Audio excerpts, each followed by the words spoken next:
For Somerset, we will have the views of Graham Smith and Ian Blackwell. Graham Smith playing his last ever games, well, possibly two, possibly one, depends how this one goes for Somerset this season. And for the Foxes, the defending champions, we'll talk to Jeremy Snape and also to Darren Maddy. So we're all set. Everybody's on their way out of the middle who needs to be, and up in the commentary box, already in location, Robert Croft and Nasser Hussain. The two Somerset opening batsmen, Matt Wood and Graham Smith, South African captain, Somerset captain. And they're up against the champions, the Leicestershire Foxes. Classic day so far, runs aplenty, good surface at the Oval. Some good players on show, some good players in this second semi-final as well. Otis Gibson take the first over. There's Graham Smith, strike rate nearly 150. Hero, that very fine opening batsman from South Africa. Jimmy Cook, Mango Grove, never heard of him. And he likes a bit of rugby. He looks like a rugby player to me. Very fine leader of men, Graham Smith. Somerset loaded with batting. 3 times this season, they've got over 200 in this competition. Their average score in this competition, 204. Remember, they do play at Taunton. Similar to this pitch, the ball does disappear in all directions. But they're up against the champions. Somehow, Leicester get themselves through. Combination of team spirit, fielding, and won the final last year. First ball of the second semi-final. As you mentioned there, Nas, Leicestershire find the way. They're a workmanlike team. They play really hard for each other. Not so many stars in their team. They have the knowledge. They've been here before. They've had success up against the new boys. Somerset have come through their preliminary stage very well.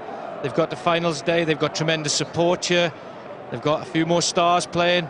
Lots of guys with international experience. It's a mouth-watering encounter.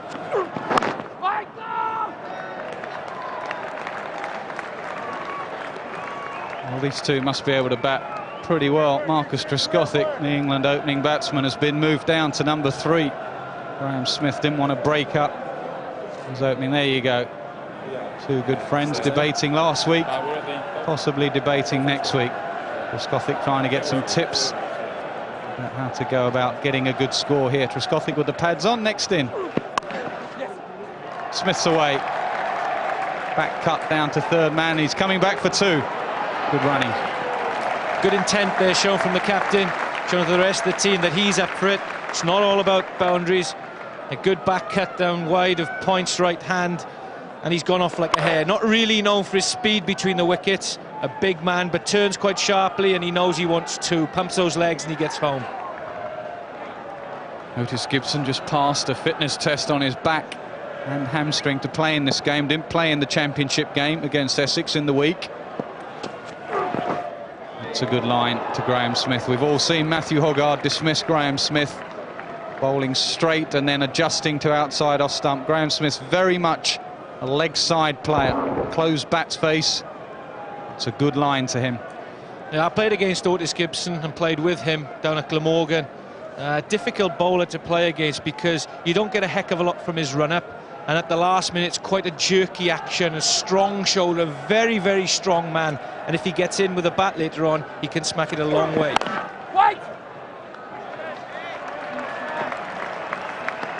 This is a good start from Otis Gibson. Just 3 runs off 4 deliveries. Often the first few overs set the tone. They look nervous in their warm-ups, Leicester, looking around their faces from the dugout. There's some sharp intake of air from various players. Have got a little bit of inexperience. I think they've got more expectation on them this year as well. I think last year they were allowed to sneak up on the rails, but this year more is expected. Well, there you go. That's not the line to Graham Smith. If you're going to offside, don't get onto his stumps, especially if it's not swinging a mile. He's so strong through the leg side. Look at that closed back face, 4 runs. Terrific shot, good timing as well. A big man, a big heavy bat. He doesn't need a big full swing, just concentrates on the timing. He's one of those guys, having played against him this year, who does certainly target the leg side. In fact, when he advances down the wicket, he tends to look to go over mid-wicket as well. So a real bottom-handed player, we describe him as. Last ball of the first over, 7 runs off the first over. Let's go down to Charles Cove, we'll see who he's with. Well, I'm down here in the Somerset Sabres dugout. I'm with Marcus Trescothick, amongst others. Marcus, is this your first game of 2020 of the season for Somerset? For Somerset, yeah. Obviously, we played the international game at the Rose Bowl, but for Somerset, yeah, definitely. And you're not opening. I think it's a bit odd here, is it? Watching somebody else batting and you thinking, I've still got to go in? Yeah, a little bit. It's the second time, both times I played for Somerset, I batted 3. But I don't mind, to be honest. Obviously, you could be in the first over. You just never know. These guys have started off really well the whole season, so it's good to keep them together. Now, what you obviously watched the first semi-final. Does that colour the sort of influences and influence the way you think about this game? No, I don't think so. I think you can only just judge what the wicket's like, and as normal at the Oval here, it's a belter. So, we have our certain plans we put in place to play against Leicester before we arrived at the ground. I don't think they've really changed too much. What are they then? We'll have to wait and see, won't we? They're not listening, right? You can tell me.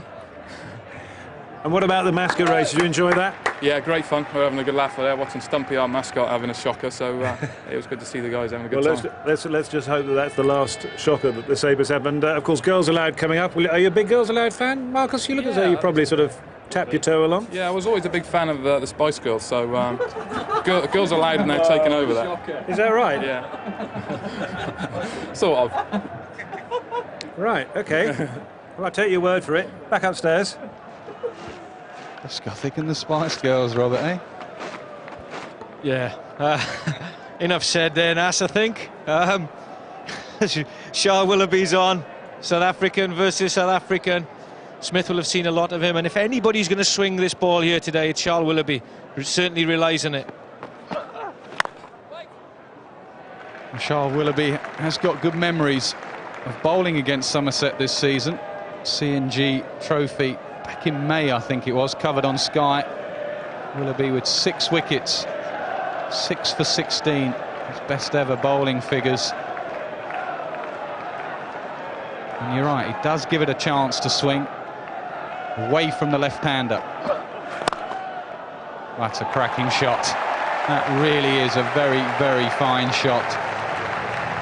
Good use of the feet. Willoughby, in fairness, has pitched it full, looking for swing, but Smith is onto it in flash. A good swing of the bat. He's taking his right foot off. It's all the way for 4. Good stride. Stands deep in the crease, but still gets that weight moving forward. Head over the ball. A good clean strike. Well, we got some good players on show at finals day. The teams have landed pretty well here.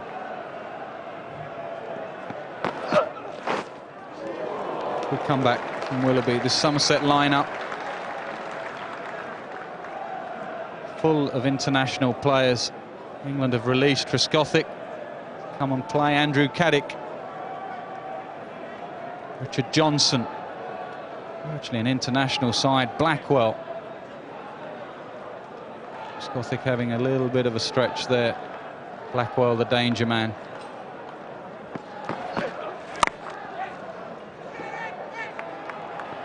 Good bit of field in there, just misses the stumps. Shows intensity that H.D. Ackerman is showing as well. He wants to get his troops going. Pushed out into the covers, good quick pickup. Had he hit? Ooh, I think we're looking at he'd have gone. He could have kept going. Both sides are up for it. They realise there's a place in the final waiting.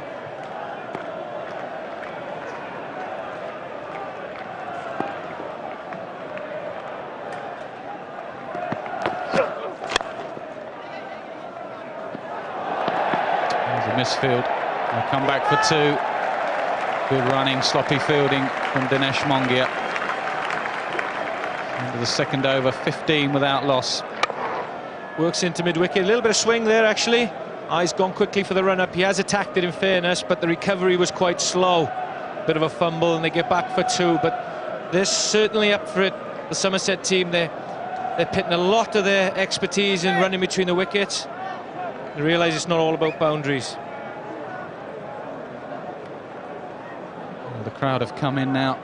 Lancashire Surrey members would have stayed on. Now obviously joined by Leicester and Somerset fans. Cracking atmosphere out there. 23,000 people in at the Oval. They haven't been disappointed so far. Down the wicket, as Robert Cross said, when he does come down the wicket, he favours mid-on, mid-wicket. Graham Smith is leading by example.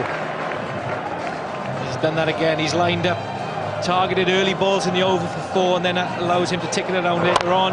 Comes down, a big bottom hand comes through. Good strike, good effort mid-on, but couldn't quite get there. 4 runs for the captain, Smith. Change of plan from Leicester. Ackerman takes a slip out, puts him on the drive, leg side. H.D. Ackerman himself on the box and the leg side. Down the wicket again. That's a good line. Make Smith go offside. If he hits you through the offside, say well done. Don't let him drag you to the leg side. Good comeback, Otis Gibson. A strong bowler, hits the pitch hard. Ex-international himself, played 1 test match, I believe, for the West Indies. Strong, and has played out in South Africa as an overseas player and will have experienced playing against these guys before.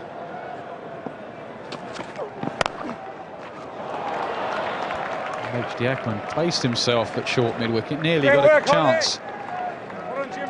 Smith doing the bulk of the scoring, had most of the strike. If you would, he's only had 2 deliveries. Graham Smith 13. As we saw in the first game, Stuart Law and Malachy Lloyd dovetail in this tournament. One takes the strike, one hits the ball, one just nurdles it around. I think Graham Smith's going to be the aggressor for Somerset. Lots of chat, Otis Gibson. Surrey, remember, was slow in the first semi-final. Leicester can't afford to make the same mistake.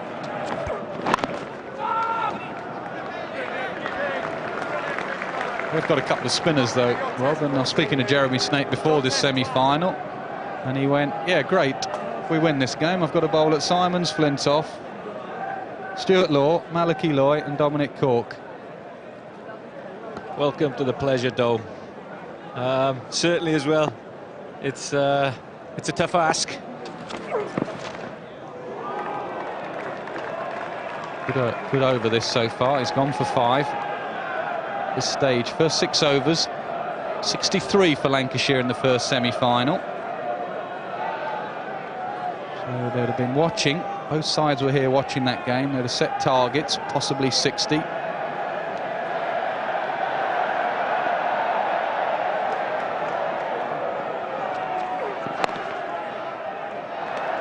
of the 3rd over, 20 without loss.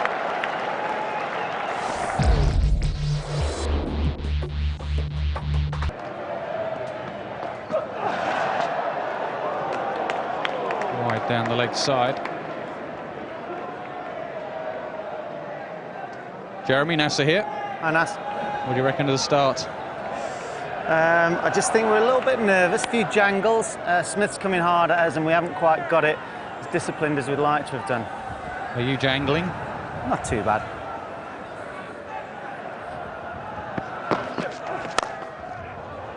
Well done, Jimmy.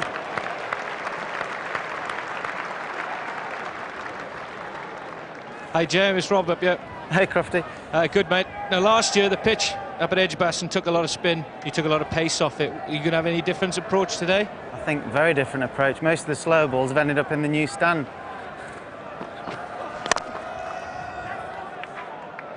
Good bit of fielding, half stop. It was a short run from Willoughby. It was full again, and Graham Smith hit it straight back down the ground.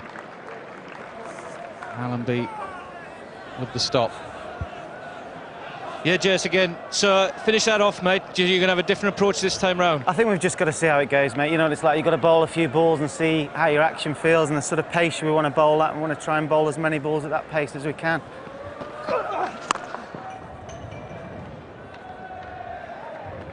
Clever cricketer, Jeremy Snape, always thinking on his feet. Useful member of any side, gives them lots of energy. Very fine fielder in that backward point position. Hit the winning runs last year, Jeremy Snape, in this tournament. He'll be very proud of that. He'll want to be in that final.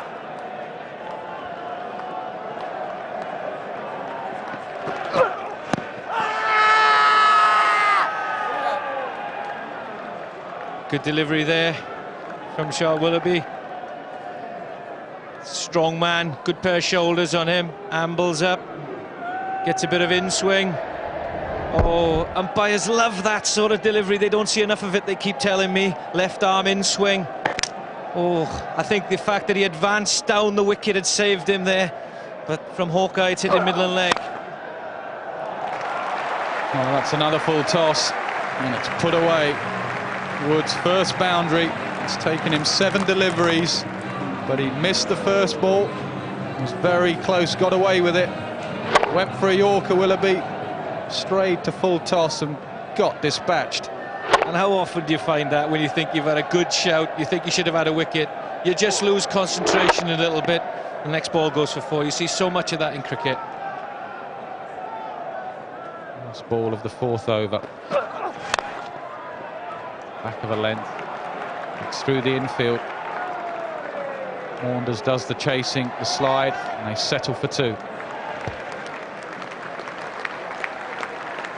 30 for naught after 4 overs. Good start, Somerset.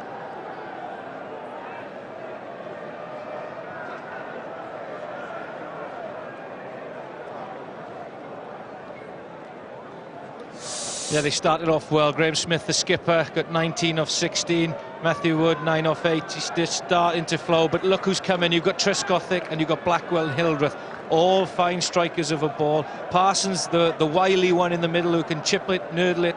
Durster, we'll see what he can do, and Gazard can also strike it very well.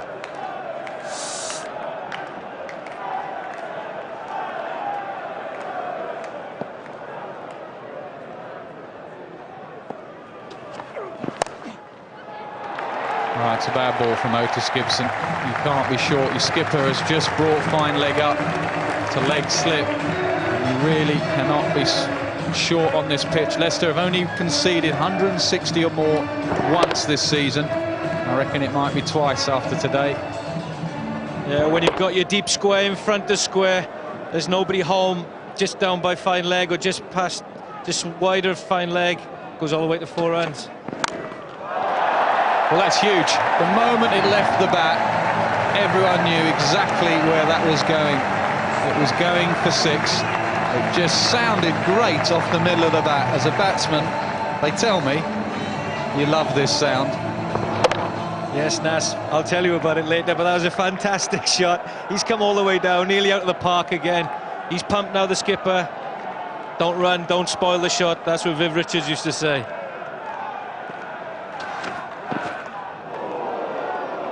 He's going for it, Graham Smith. He's not holding back. His last day as Somerset captain this season.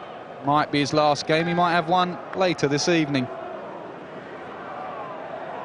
29 runs from 19 balls. There's some good players on show. Good players and a good surface generally means runs.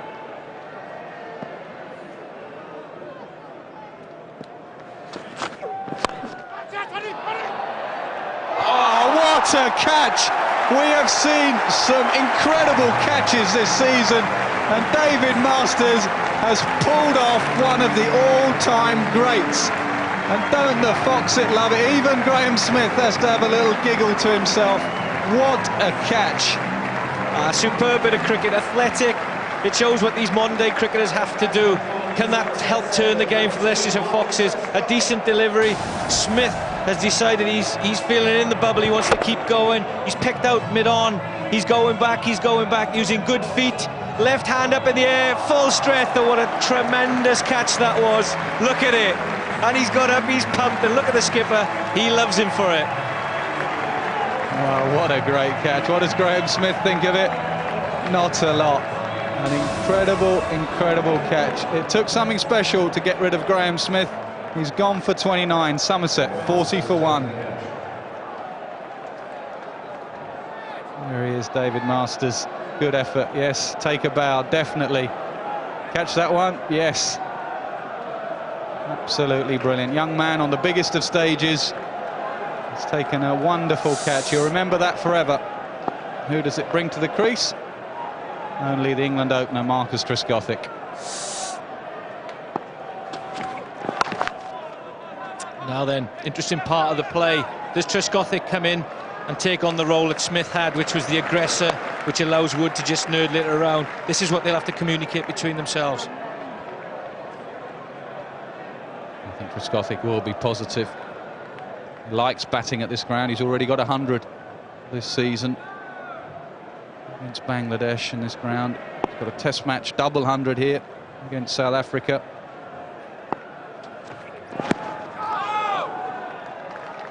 You'd have taken that catch, Robert, wouldn't you? Yeah, but I wouldn't have needed the dive. No, that's tremendous. I think perhaps 12, 13 years ago I would have had a half a chance, but the way that this boy uses his physique, his good feet, he's got into position quickly and thrown that left hand up. What a tremendous catch, and he's rolled well so that his elbow doesn't hit the ground.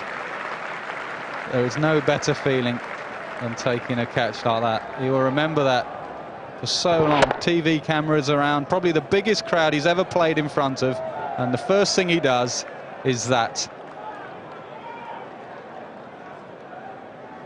Does he love it? Look at that, and his players love him for it. It's the team spirit.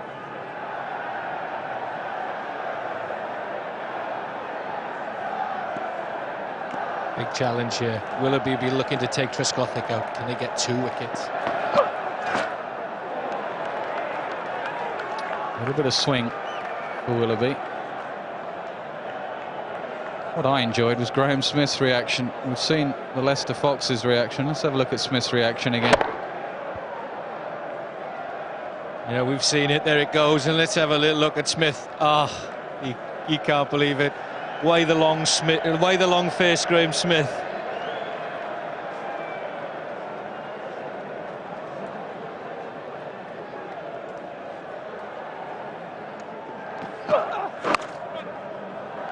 Not the easiest of players to catch out as well, Graham Smith.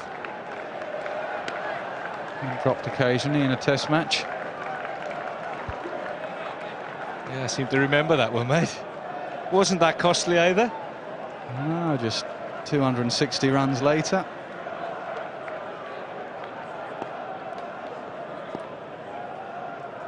Well, he's starting them off very well, in fairness. He's given them good impetus, good momentum.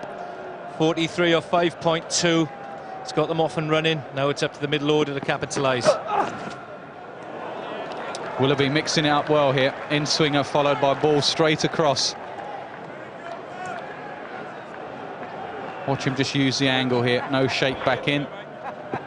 Just going straight across. Trescothick will be under a little bit of pressure, as Andrew Flintoff was. He hasn't played any 2020 for Somerset, so he'll feel a little bit like the outsider, gate crashing the party. But boy, do they need him to get some runs. That's a good shot. Use of his feet. Will it go away for 4? It generally does here at the Oval.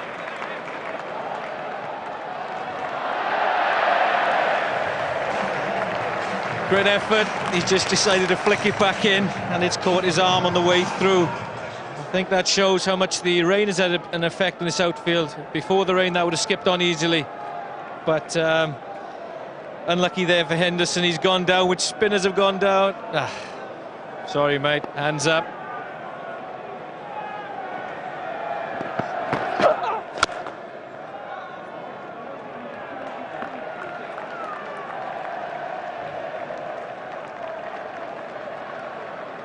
As I say, Leicester only conceded 160 or more once this season. 177 for 5 against Yorkshire. I think they're going to have to have a mindset that they are going to chase possibly their biggest score of the season to reach the final. Flip to the leg side. Just settle for 1. End of the 6th over. 48 for 1. I think both sides will be looking back at that 6 overs and think they were missed opportunities. I think Leicestershire, as they were starting to impose themselves on the opposition, they let Smith come in, especially with Otis Gibson, and smack a few boundaries which give them back the momentum.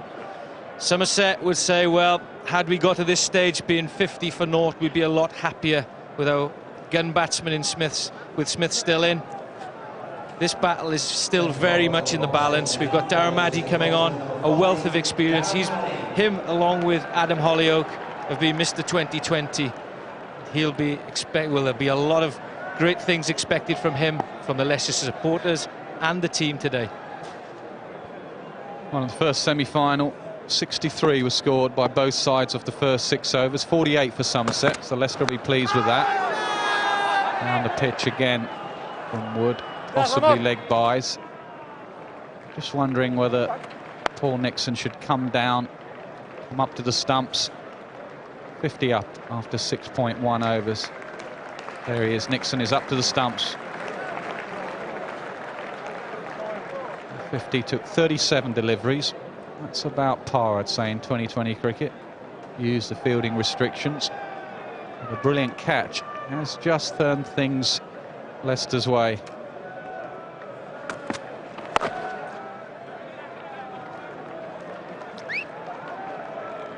He's playing a solid innings so far, Wood. Looks to me that he's been given the role to hold one end up all the way through. Try and finish with a strike rate of around 100 and let the other guys who come in alongside him really put the foot on the pedal. Well, we've seen a lot of short run-ups from the Leicester boys. We saw one from Willoughby. There was one there from Maddie. They're trying not to have a run penalty for their over 8.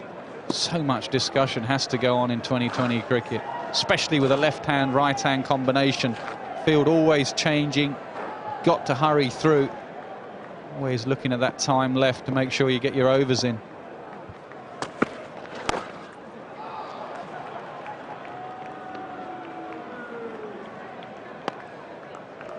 Trescothick looks like he's just given himself a few balls to find his feet out there. It's not easy, as we saw with Andrew Flintoff earlier in the first game, to come in and blast it from ball one. You still need to give yourself the opportunity to feel the pace of the wicket, feel the pace of the bowlers, get used to the atmosphere. No matter how much cricket you've played, to come to 2020 finals day is always a new experience.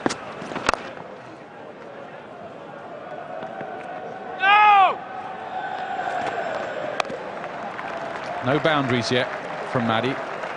And I guess in 2020 as a bowler, that is all you're concerned with. Yes, take wickets. As long as you don't go for 4 and 6s, you're happy. 7 runs off the over, he'll take that. 1 ball left though.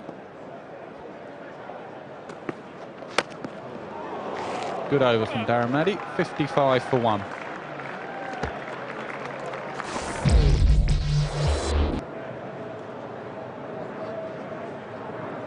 Here's the projected scores.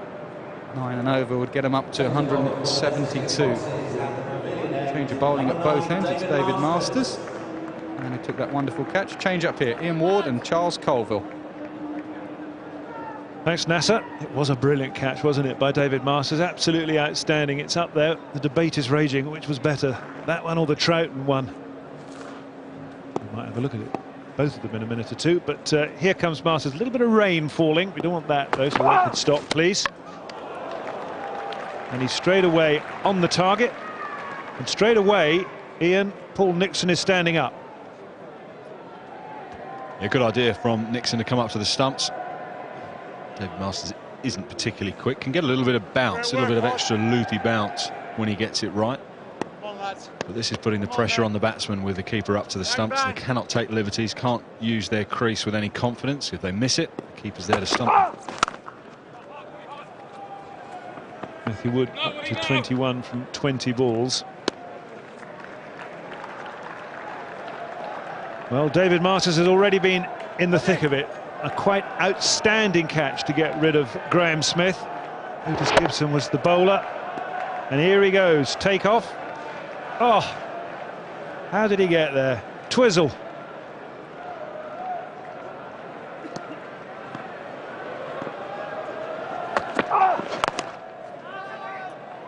So that was today. Now, earlier in the season in 2020, Jim Troughton of Warwickshire hung on to this one. Actually, it was against Somerset. Which is the greater? Which is the better? Wouldn't like to split them. They're both outstanding. Real athleticism from both Masters and Troughton. Who's your favourite at home? cricket@skysports.com. Let us know. 2 beauties, but which one would you choose at home? Trescothick still yet to really get going. He's been in for 5 balls now for 2 singles. But he has got loads of time here we all know that if Marcus gets going in 7 overs, he could get 60 or 70 off his own bat with the demolition he did on Bangladesh in the Test match. Slightly surprised he didn't open here, Charles. I know they're trying to keep the continuity going. The Somerset Sabres trying to stick faithfully to the men that got them to this position in the competition. But when you've got someone like Trescothick as an opener, as an experienced opener at international level, why not use him? Why not make the most of him?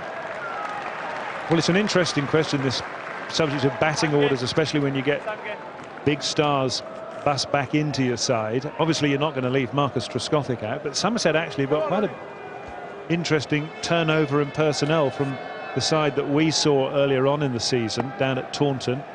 Neither of the Francis boys are playing. No Gareth Andrew, he's not playing.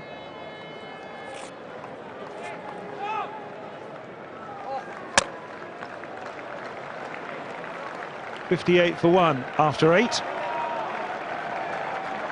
Ball down in the dugout. Graham Smith is there, and he's still got his pads on. He obviously cannot believe what has happened. Graham, you're not going to get another go. I know that. I'm just waiting to make my trek up to our box up at level 13 here. What a catch that was, though. Could you believe it? No, I couldn't believe it. I thought I had 4 runs, but good catch and nothing you can do about it. Have you seen it? Have you seen it on the monitor, which is just close by you? Yeah, too many times. Here it comes again then. Up she goes, take off, and whoosh, in it comes. Quite brilliant.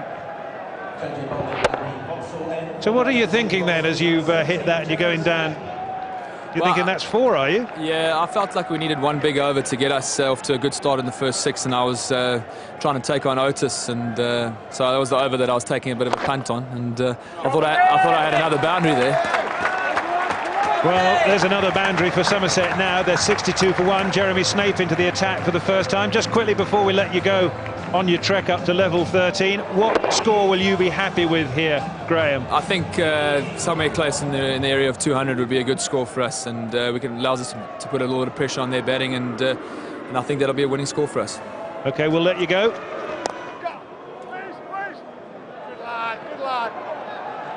Back for 2.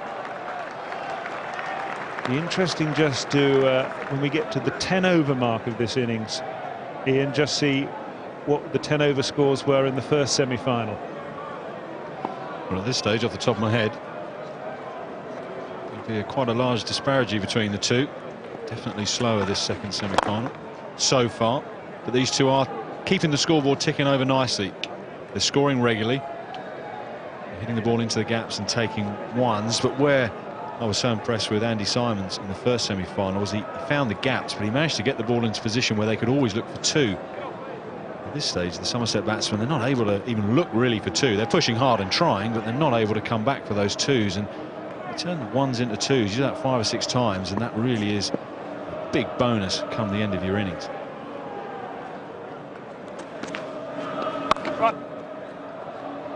Trescothick looks to me like he's really setting himself up for something later on. He's not taking any chances or any risks at the moment. Just to tell you that the 10-over mark in that first semi-final, and we're what, 8 balls away from 10 overs in this innings.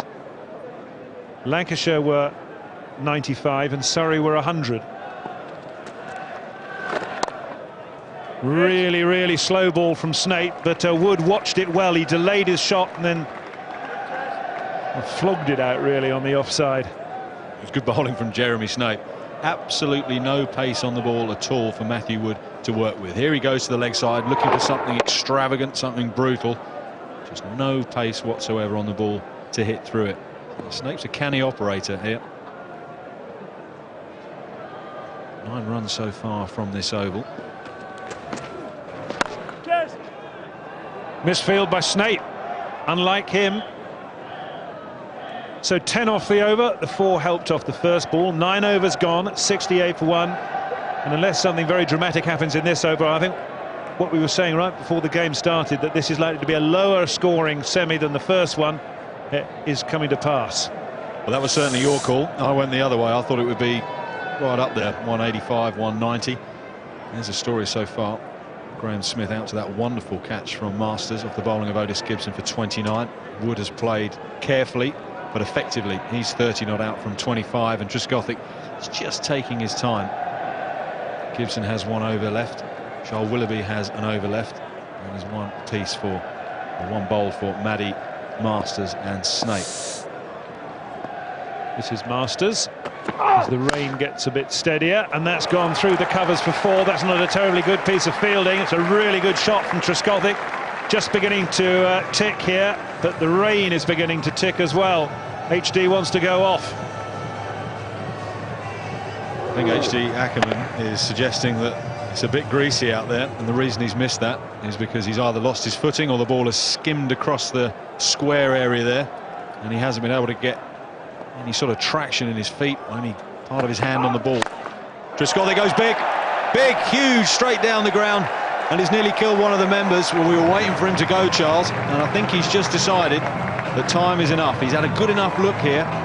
He's had a good enough time at the middle to gauge the pace of the ball, to gauge the pace of the wicket, and he feels comfortable. That's a wonderful shot. I wonder whether the other thing that has just crossed his mind is if there is rain falling and say this was suddenly to become a shortened semi-final, he wants to get as many runs on the board before the rain comes down to help him with a Duckworth-Lewis recalculation.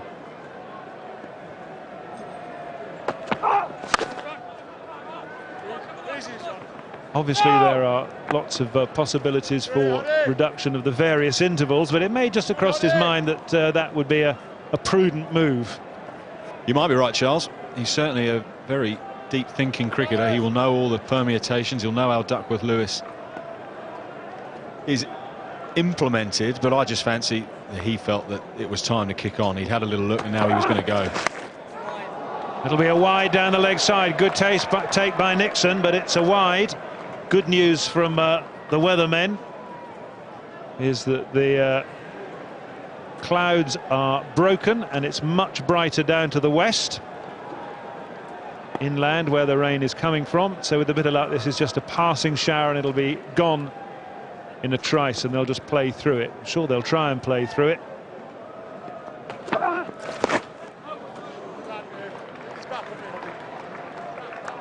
Now, this semi-final is due to finish around about 6 o'clock, and with the final not scheduled to start until 7:15, that just shows you they've got quite a bit of time to play with, the technical committee, to make sure that we get all the cricket possible in. Shorter run. Wood doesn't mind that though, he smacks it for 4. Well, David Masters has just kicked the footholes in disgust. He can't believe he's gone for a boundary off the final ball of the over. 16 runs have come from that, the 10th over, and it's a majestic shot from Matthew Wood. Didn't try and hit the ball too hard, it was all timing, and he's found the boundary brilliantly. In fact, it wasn't off the last ball, it was off the penultimate ball. So lovely shot down the ground. It's still raining, Charles. That's the unfortunate thing. 10. We're at the halfway stage then of this Somerset Sabres innings, and they're 85 for 1.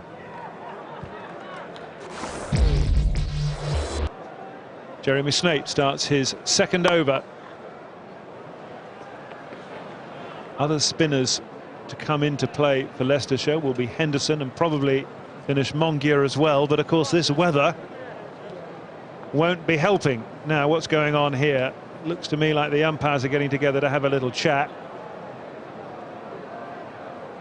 And the umpires have decided that with heavy rain falling, and it is now heavier than it's been at all during this little shower, they have to go off.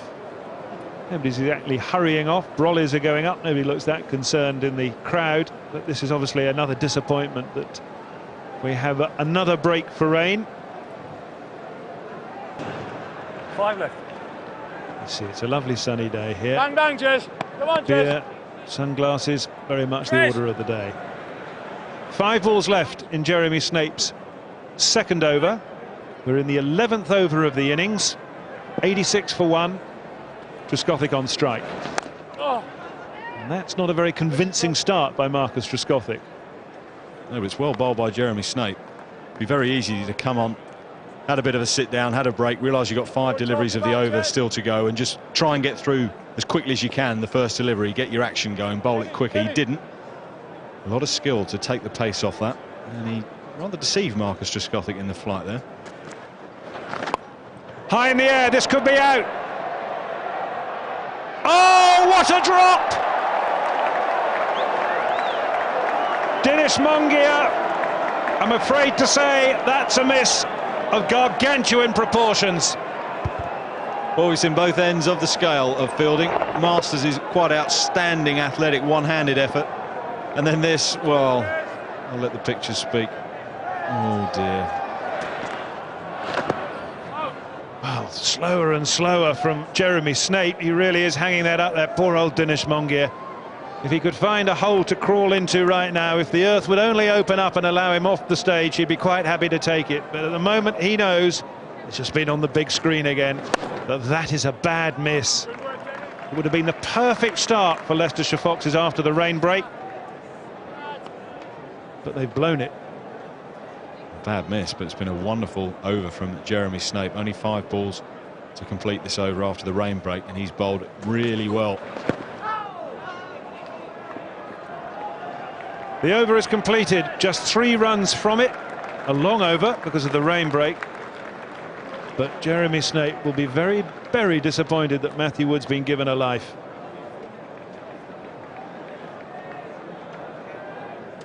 Here it is again. Very high moon ball from Jeremy Snape. Matthew Wood, rather deceived in the flight, in the end decided to try and sweep slog it. He's just missed it, simple as that. He'll catch them 99 times out of 100, Dinesh Mongia. He's just had a break, he's been sat down for a while. Perhaps his mind wasn't spot on, wasn't back on the game. Well, Dinesh Mongia is now going to have a bowl. Just tell us how difficult to catch was that. I mean, we say that it's a bad miss, but it actually went up quite a long way. It might have been spinning. Yeah, it might have been spinning, and the wind is picked up a little bit here at the Brit Oval, but you know, you catch those all the time in practice. He'll have no excuse. He won't try and make any excuses either. It was a catch that should have been taken, but unfortunately he's grasped it. It's amazing how we've gone from one range, David Masters absolutely brilliant, leaping like a salmon, to a Village Green catch going down.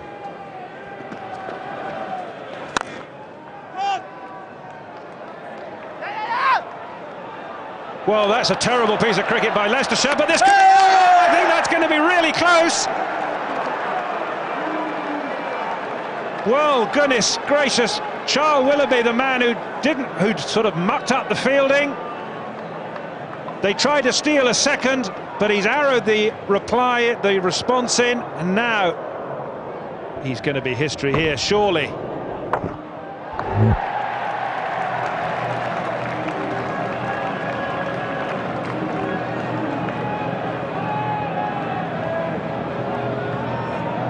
No surprise that he has given it out.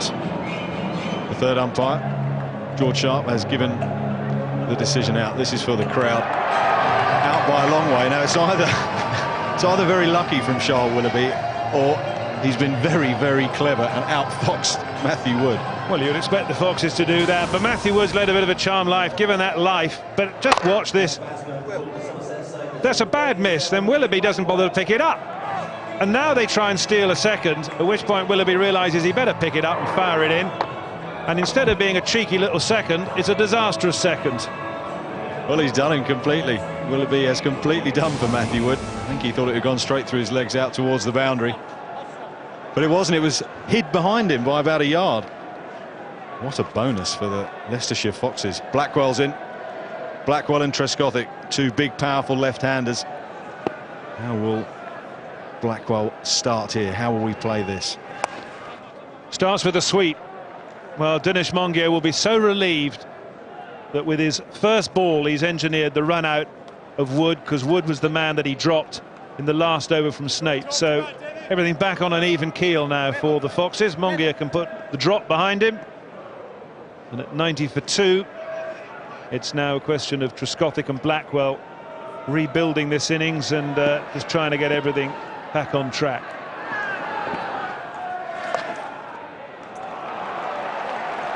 Trescothick's in on the act with the sweep, and he's going to get 4.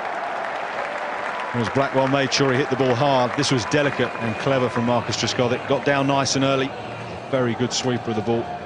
Just watch his concentration. Watches it straight onto the face of the bat. See how the wrist just rolled round to get it fine of that man out on the sweep. Low, wrist just rolling over it. 4 priceless runs.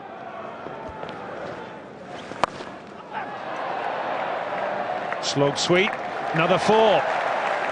Mongia under the cosh.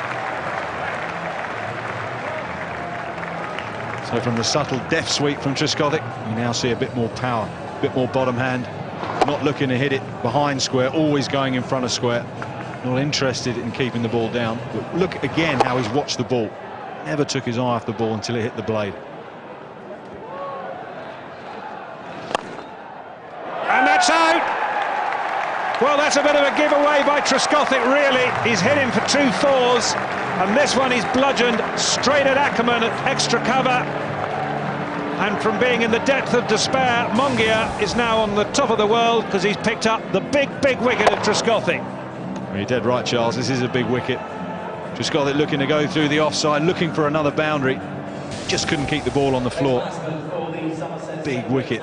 Big loss for Somerset. Trescothick's gone for 25, the Sabres 98 for 3.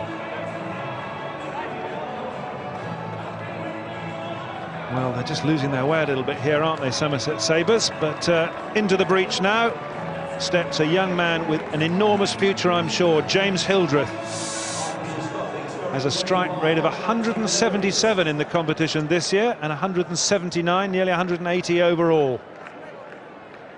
Tiddlywinks expert, would you believe? No, I wouldn't believe that actually, Charles. Yeah, well, I've seen some of your profiles as well. I don't believe any of those either. Anyway, James Hildreth on strike. Mongia's last ball. And all in all, a pretty satisfactory over that for the Leicester Foxes. All right, they conceded 10, but they've picked up a run out and also the valuable wicket of Trescothick caught in the covers. Definitely trade the runs for the wickets. Here's the dismissal of Matthew Wood. Hit hard at Charles Willoughby, hit him on the leg, hurt him. He thought it gone to the boundary for at least a couple, but it's behind you. He turned around, picked it up. Wood and Trescothick trying to be clever, and in the end Wood was run out. And the dismissal of Trescothick, as we've just seen, didn't keep the ball on the floor. Simple catch for HD Ackerman, and a big couple of wickets for the Leicester Foxes. 3 men to go. Graham Smith for 29, Matthew Wood run out for 38, and Trescothick for 25. So Blackwell and Hildreth, they want to keep getting on with it, but they're going to have to spend a little bit of time just seeing how the pitch plays and getting settled. Snape starting his 3rd. Oh, is he bowled him round his legs? I think he has. All of a sudden, the Somerset Sabres are in complete and utter tatters. Snape's magic is working. The Foxes are going on here. 98 for 4. Real quality bowling from Jeremy Snape. The over before, he took all the pace off it. This first delivery of this over, he's pushed it through quickly. Realised Blackwell, or thought Blackwell was going to try to sweep, try and get it down for 1 and just keep the scoreboard ticking, and he's fired it up under and round his legs. That is a huge wicket. Blackwell goes for 1. The Sabres now 98 for 4. 3 for 9 in 7 balls. Well, Jeremy Snape, can you believe the way this game's turned round?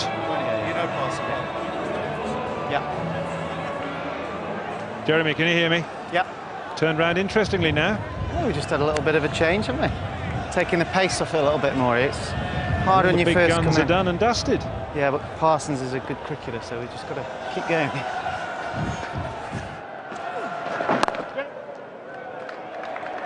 Ian, Jeremy Snape's absolutely right.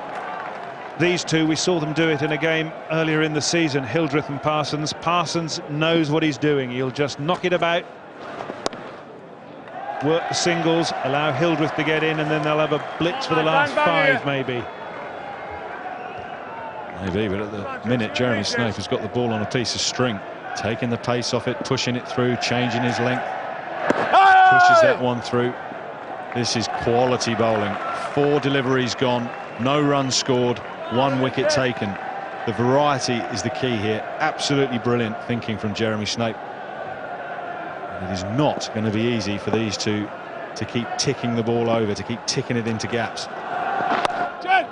Again, another dot ball. That's 5 on the trot. This is brilliant bowling. Again, a change of pace. 60 miles an hour, that delivery, but the flight thrown up, changing it all the time. It's the first maiden of the day, and it's a wicket maiden as well to Snape. He's got 1 more to go. 3 overs, 1 maiden, 1 for 13, and the Foxes fans are in ecstasy. He's enjoying it. He's very pleased with that performance from Jeremy Snape. Absolutely outstanding, real clever one-day bowling. And I think he knows he's bowled a beauty. You can see from the smile on his face. His teammates are running up from all parts to congratulate him. Roll back on him here, come on. Here comes Mongia, starting his second. Good, Gibby. It was Mongia's last over which really started it all when he picked up the 2 wickets, the run out, and then Trescothick. Oh, good stop. Not sure whether it was a caught and bowled chance. I think that would probably be a bit unkind to Dinesh if it was. I think that's save 4.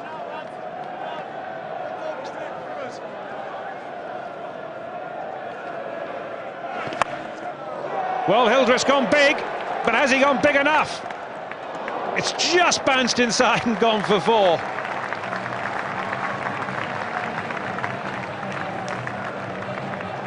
Good shot under the circumstances. He's a wonderful timer of the ball, Hildreth. Really plugged this one. It went very, very high. But as you say, Charles, just dropping short of a 6, but a priceless boundary. The pressure really on these 2 batsmen. I have to say it was a good shot, but a bit of a punt from Hildreth. Brilliant, Denny. The umpires have added 1 minute. Ball drying.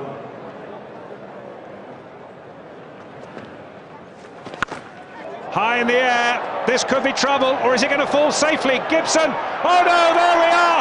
Dinesh Mongia dropped an absolute goofer just a moment or 2 ago, but he's pulled off a brilliant one. Well, that was nearly a 4-way collision. That could have been really, really nasty.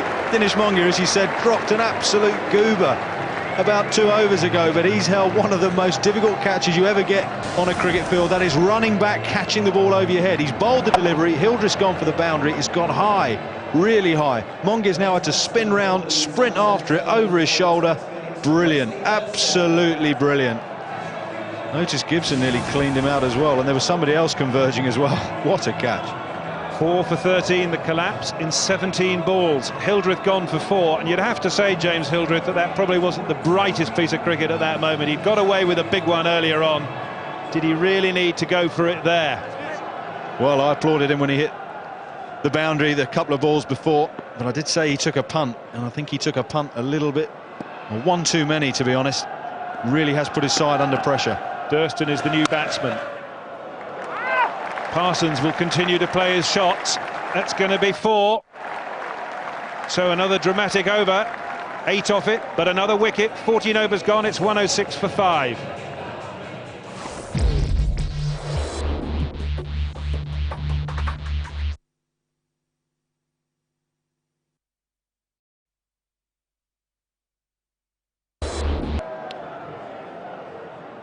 (106 for 5). Problems for Somerset. Snape starting his final over. Change in the commentary box. Here are Robert and Dave. Thanks, Charles. Well, here we are, the holders, playing good, strong cricket, canny cricket. Jeremy Snape bowling his last over. Look at his figures, 1 for 14. He's done well. He's looked at the conditions. We spoke to him earlier.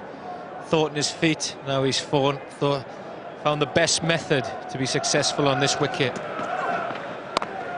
Crazy! Be a couple here. Yeah, he's spinners, but not massive spin. I think he's changed his pace well. Mongia also has picked up a couple of wickets, 2 for 18, and you can't say that, oh, it's a big spinning pitch. I don't think he's going to be. No, he's used flight, doesn't he? He's used what a lot of old-time spinners would do. The pitch didn't suit for sideways turn, then they try and do the batsman in the air, and he thinks in his feet. He uses different paces well. He never lets the batsman settle. Variation is good, and he feels very well off his own bowling. And you know, as far as 2020 cricket is concerned, he's the ideal type of spinner to have in your side. It's good when you've got a couple of spinners who've nipped out 3 and not going for too many either.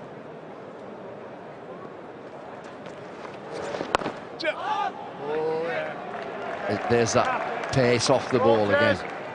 He's just gentle, isn't he? Moon ball thrown up into the air.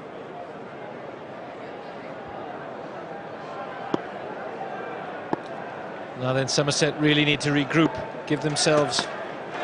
find a partnership from somewhere, give themselves the best opportunity to launch an assault in the last 3 overs. At the moment, they've been scuppered a little bit by the Leicestershire team, who've had a good clutch of wickets just when Somerset were getting on top. We might get scuppered as well with the weather. It doesn't look too good. Just before we go, Another Jess. massive shower coming across the ground. Yeah! Snape again. Well, we talked about change of pace. Look at that, 61 miles an hour. That's the end of Snape. 4 overs, 2 for 18. A tremendous bit of bowling here from Jeremy Snape. You've got to admire that as a fellow off-spinner and everybody watching. He's bowled a ball in the mid-40s the ball before, and that one was up to 61.8, an arm ball that just drifts into middle and off. And isn't he happy? Look at him. He looks like a little elf smiling away. Well, it's excellent bowling. Dangerous player, Keith Parsons. He's gone for 7. 111 for 6. Somerset, fancied team. Well, I've got to say that I fancied them, but it's Leicestershire again. And they just breeze in here. They're in the finals. Nobody talks about them, but they are the holders. Here we go. You can see all the different styles of delivery that he bowls, all different paces, and all different lengths, and you can see the variation as a batsman is difficult to get to terms with. You can't set yourself to hit boundaries. So that's the style that an off-spinner will use when the ball isn't turning. Well, he shows it perfectly that it's not a spinning pitch, but it's variation of pace. Well, really well. 4 overs, 2 for 18.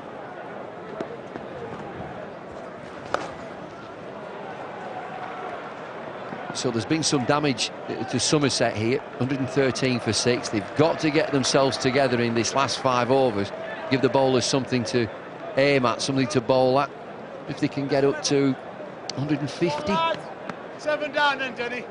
Come on, Denny, 7 down. How? You and me, Denny, you and me, pal. Come on, Denny.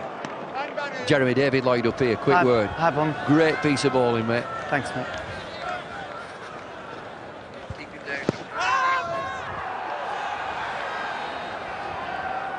Just change of pace, Jeremy, nothing more. He's not spinning, is it? Well, a couple just gripped, but I just felt it was just the slower ball for the new batsman was harder to get away because they want pace on the ball. They're just a little bit nervous here, the Somerset guys. We just take the pace off the ball. They're searching for it a little bit. They want the pace to use and hit boundaries, but if you take the pace off and it just grips a little bit, it's hard work, and we've been fortunate on this occasion.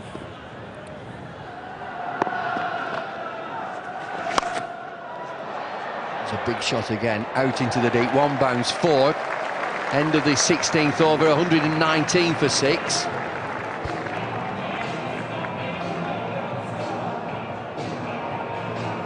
Yeah, this is where Leicestershire have to stay on the mettle here. They've had a great period in the middle of the innings, taking some crucial wickets, but they can't relax. They can't let Somerset regroup and get a partnership here. They have to keep their foot on the pedal and stay on top of them. I think also when Jeremy Snape said there he could feel, or they can feel, Leicestershire, that Somerset are nervous, they're feeling for the ball, they're reaching for the ball. It's Leicestershire who are the holders, they've been into these finals. And Somerset, with all those big shots, Graham Smith, Matthew Wood, Marcus Trescothick, Ian Blackwell, James Hildreth, Keith Parson, all marvellous players in one day, and particularly 2020 cricket. Henderson comes back into the attack. Oh, he hasn't bowled as yet, so and again, it's left-arm spin, so there's that method, isn't there, of bowling spinners? Yes, definitely. It was what we saw last year when they were in the finals as well. They've got a method, they've got a plan, and they stick to it. And in fairness, Henderson bowls generally well at the death. Gives it a flip, and that's down the leg side, and it's wide. Puppy! Up!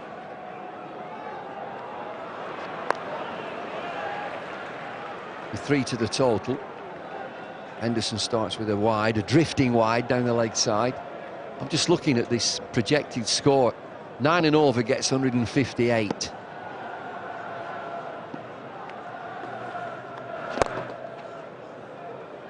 Need some boundaries, don't they? Yeah, definitely. For me, they need to get up to 152 if they've got any chance of winning against this Leicestershire team.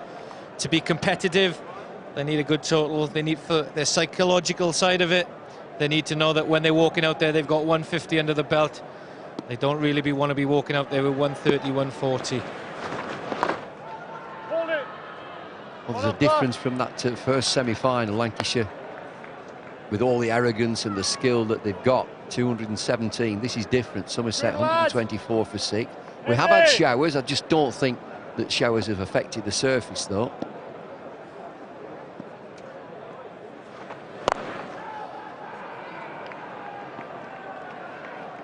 Good, Jimmy. That's the clue to me, that Jeremy Snape out there has said that they seem to be nervous. Look, a nervous team, Somerset. 7 down, lads.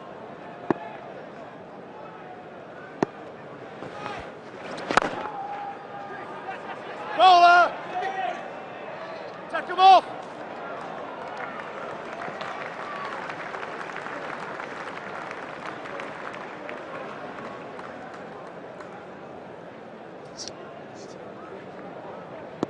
Somerset 127 for 6. Look slightly worried.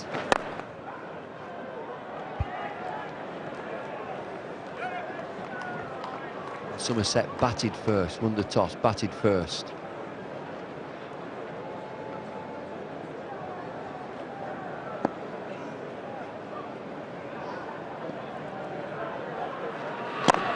Get it!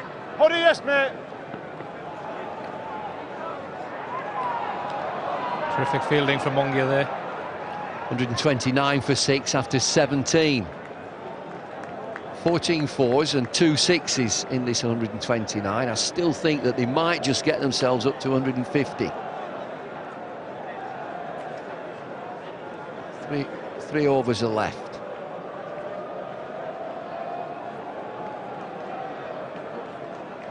Now, what are they talking about here? It'll be about some sort of partnership. Partnership 18 from 12 deliveries. And I should think they'll be saying target score, we've got to get to 150. Darren Maddy comes into the attack. Yeah, boundary early on is what a lot of batsmen target. Darren Maddy will be the type of bowler now. He'll angle the ball in full around middle and leg stump, not looking to give the batsman room, hit over the offside. He's a smart bowler, a little bit surprised that the keeper's standing back.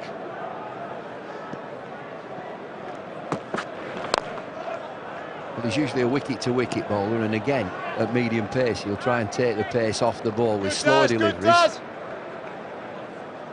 Boundaries, got to find some boundaries. Good, Daz! You're slow balls, pal. You're slow as Daz. This stage, batsman's got to pick an area where he thinks he can hit the boundary and then improvise if it's not in that slot.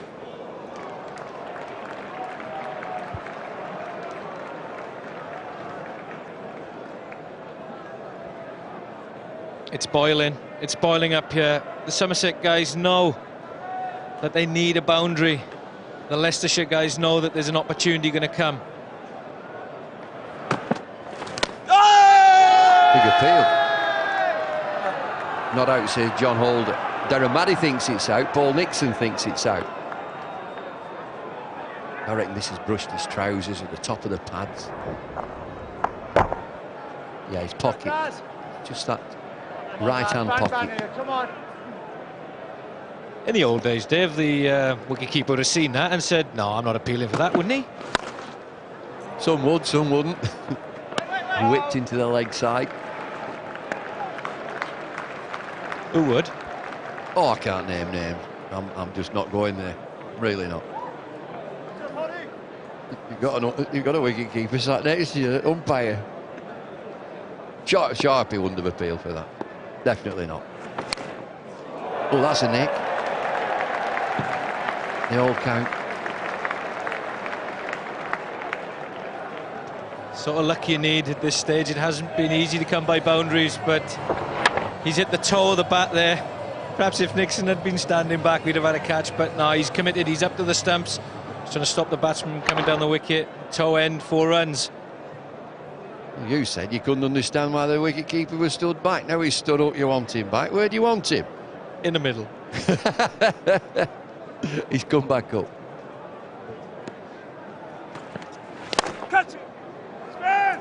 should just be a single. 137 for 6.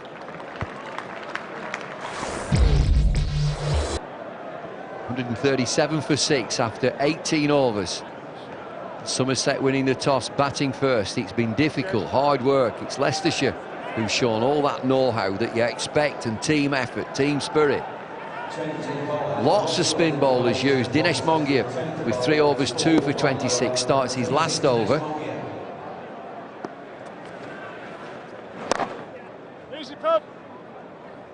Smart cricket, taking pace off the ball. I do think, though, that the rain has started to scar this pitch up quite a bit, where the people are crossing along, where they're turning and going for the second run. And as we can see, I think the spinners are going to come more and more into the game.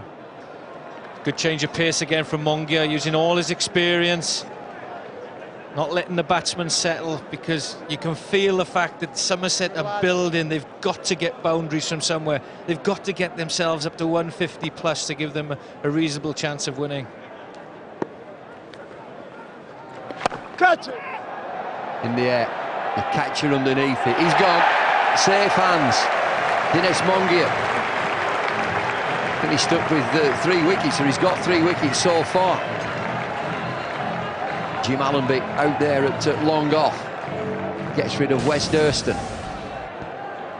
Yeah, again, ties him up over middle and leg, gives himself some room, doesn't catch it in the sweet spot of the bat. Allenby moves in, takes the catch. An easy wicket, really. A cheap wicket in some ways, but Somerset have to put the gas down. Average score now on this ground, with the game this morning, is 166. Batting first. 139 for 7, with 9 deliveries still to go. I doubt whether they're going to get up to that average score, but they need 150. Somerset just to give themselves something to bowl at. Coming back for 2. Tight, out with the hit. Let's have a look at this. Peter Willey wants a decision from the 3rd umpire, but it's a direct hit. That usually means curtains. Superb work from Gibson down at long on. He's got a good arm. He's moved quickly to the ball. Knows that direct hits, in our experience, suggest that it's very, very close. And here he comes in. Direct hit, and he's gone. 3rd umpire's decision. Well, anybody can do it. We can all see.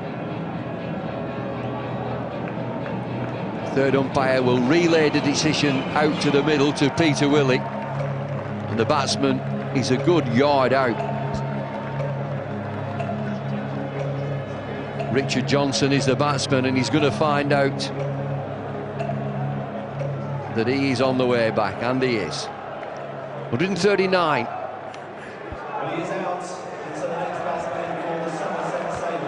140 for 8 is the score now, and they seem to be in some sort of trouble here. Richard Johnson with that long walk back without scoring. Run out without scoring. Direct hit. It's a good piece of fielding, wasn't it? Otis Gibson. He was on the mark, he was focused, he was with the game. He claimed the run out for his side. 140 for 8.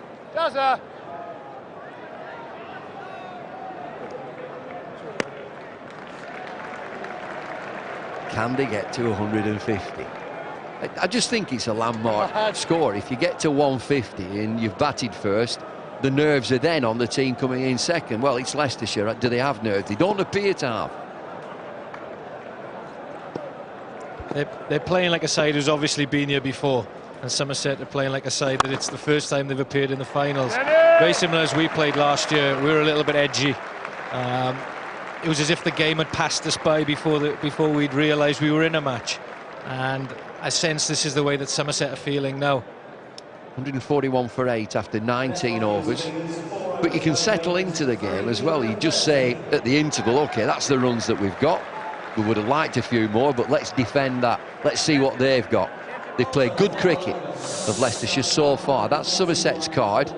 And they've got starts, haven't they? Smith, Wood, Trescothick, Durston have all got starts, but they've not got that big innings. Last over. Otis Gibson will bowl this last over. Spinners have done well, look there.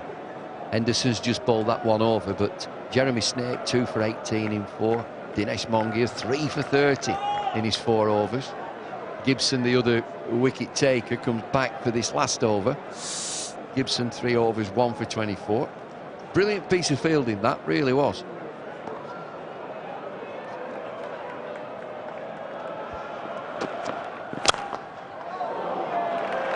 Big solid shot down the ground, brings a boundary, they need it. That's the choice the captain has to make. Does he leave long off back and bring fine leg into the circle? This time round he brought mid off up. Fine leg was back, and that's the area Gazard has picked and gone for 4. Tremendous strike down the wicket. Just back of length from a Yorker, gives him enough room to lever the bat through. Drop his length back here, Otis Gibson, not just as full. There he goes. Bowling that length ball and a half volley, if you like, with his mid-off inside the circle. He's asking for trouble, so a word in his ear. I think the captain has said, just hit back of the length if you can. We've got a fine leg. I think I'd fancy it the other way around, Dave, to be honest with you, from you. I think I'd back the fact that I'd ask my bowler to bowl Yorker length, leave a long off and bring fine leg up.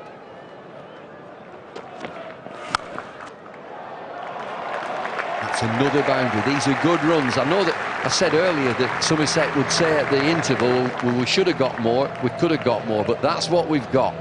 Now we've got to defend it. I think from about 5 overs in, they were looking for 150. They're going to get there. They've got 3 more deliveries. 149 for 8 is the score. We've done it now. Fine leg inside the circle, long off. I think we all also have to remember with the Somerset team, they've got 3 international seam bowlers as well.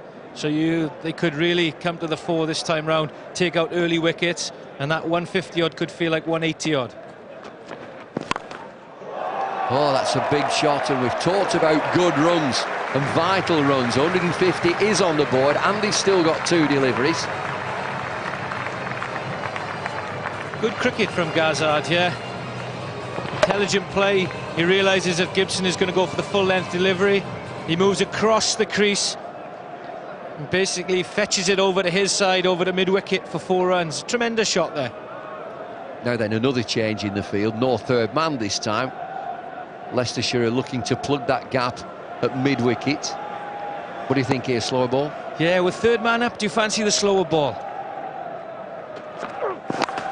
Good Yorker. Look where it's gone, fine leg.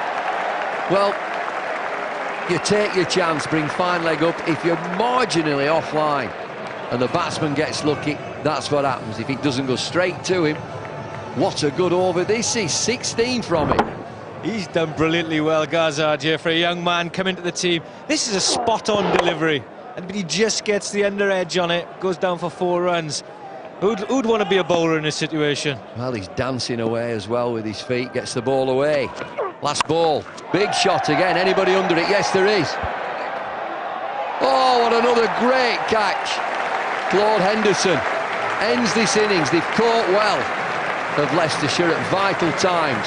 That might not be a vital time, the last delivery of the 20 overs, but they've got themselves up to 157 for 9. Makes good distance to this Henderson. He's a big man, gets his legs going well, arms out in front of him, takes a comfortable catch in the end, and a bit of an acrobatic dive for the crowd.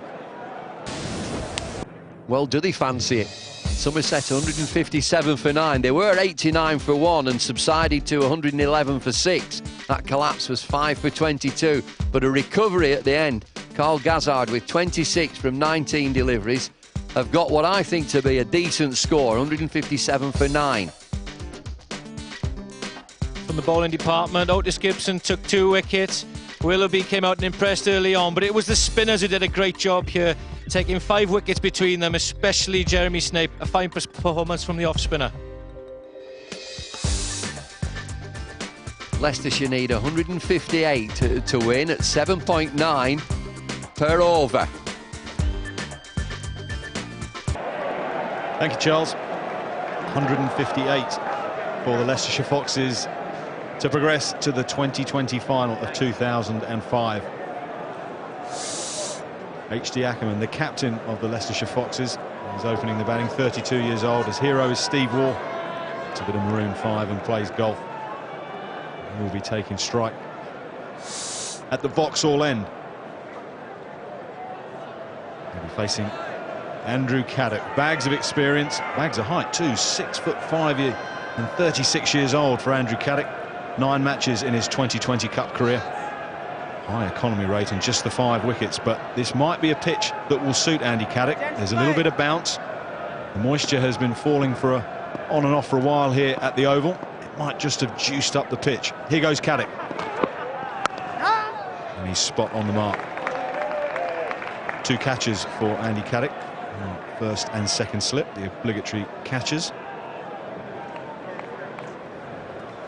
He has no fine leg. He has a third man and a deep backward point. So Caddick will have to watch his line early on. Very much an offside field. 2 men only on the leg side.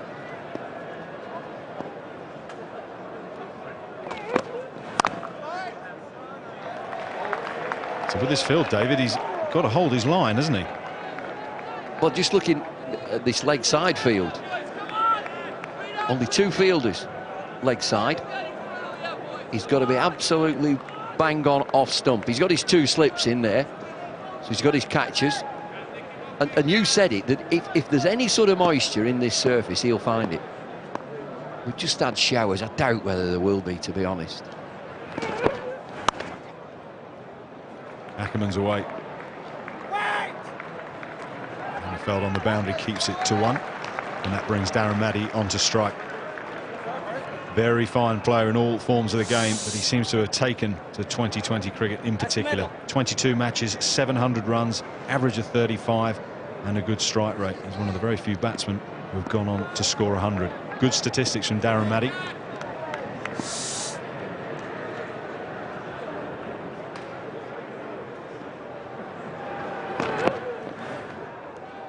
Has found his length, that's for sure. Maddy's such a prolific scorer in this. Where are his strengths? Well, it's width. He likes width, doesn't he? Offside width. So I imagine that is why. Certainly to Maddy, although they have done it to Ackerman. They've got that man on the far left of your screen, over by those wickets. There he is. Well, that man you would usually associate with being at fine leg. Caddick is bowling without a fine leg. He's got extra protection on the offside. Deep backward point and a third man.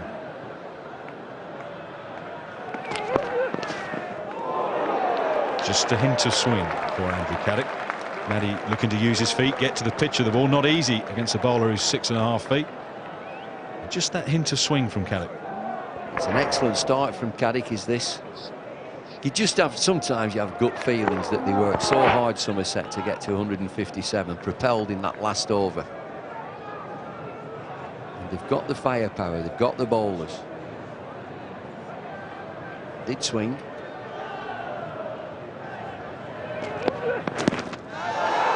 Peel for an LBW, but that was sliding down the leg side. Good over from Caddick, just 1 run coming from the first over. Leicestershire Foxes won without loss. It was a dangerous ploy. He went for the full ball, David, without a fine leg. Well, that's the best over that we've seen so far on finals day here. Caddick with the new ball sets the tone. He gets the field with only 2 fielders leg side. His discipline has got to be bang on. His pace looks good as well, Andrew Caddick.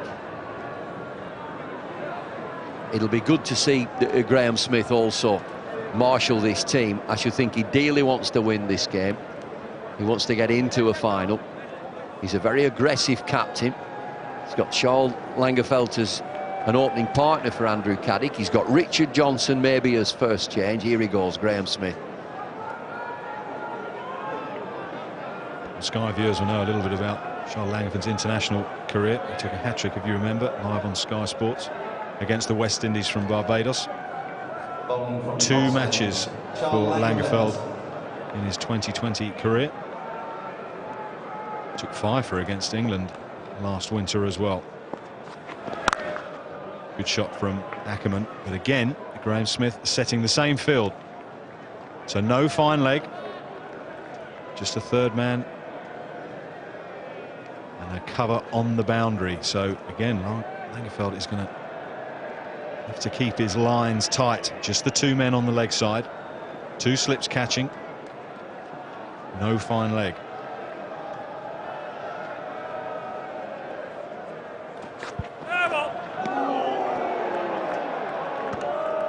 Free hit.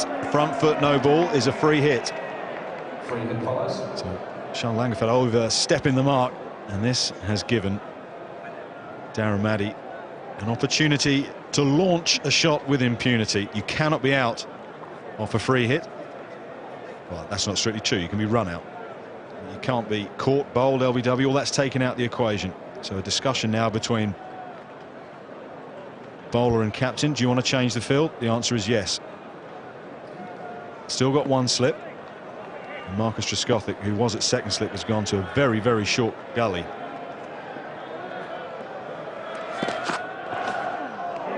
Gets away with it. Gets away with it. That was nearly in the slot, wasn't it? No fine leg. It's a damp squib, isn't it? Bowled a no ball on the front foot, so therefore it's a free hit, and all sorts racing through your mind. What will it be? Full length, short ball. Need to get bat on it. He didn't. Darren Maddy.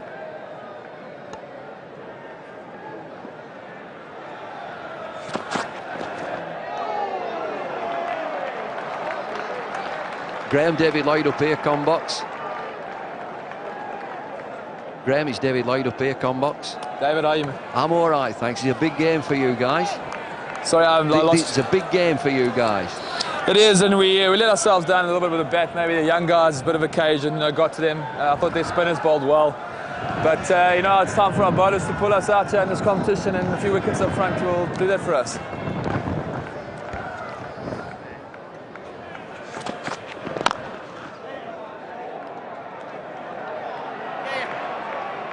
Be a couple here to mid-wicket. Graham, David Lloyd again. David. So you reckon that 157, it could have been more, but you've got to defend it and you've got a tasty attack. Yeah, I think the important thing is to forget about the first semi-final where both scores were around 200. 157 is what we've got to make of it, and these two up front, it'd be nice for us to get a few early wickets here and build a bit of pressure from there.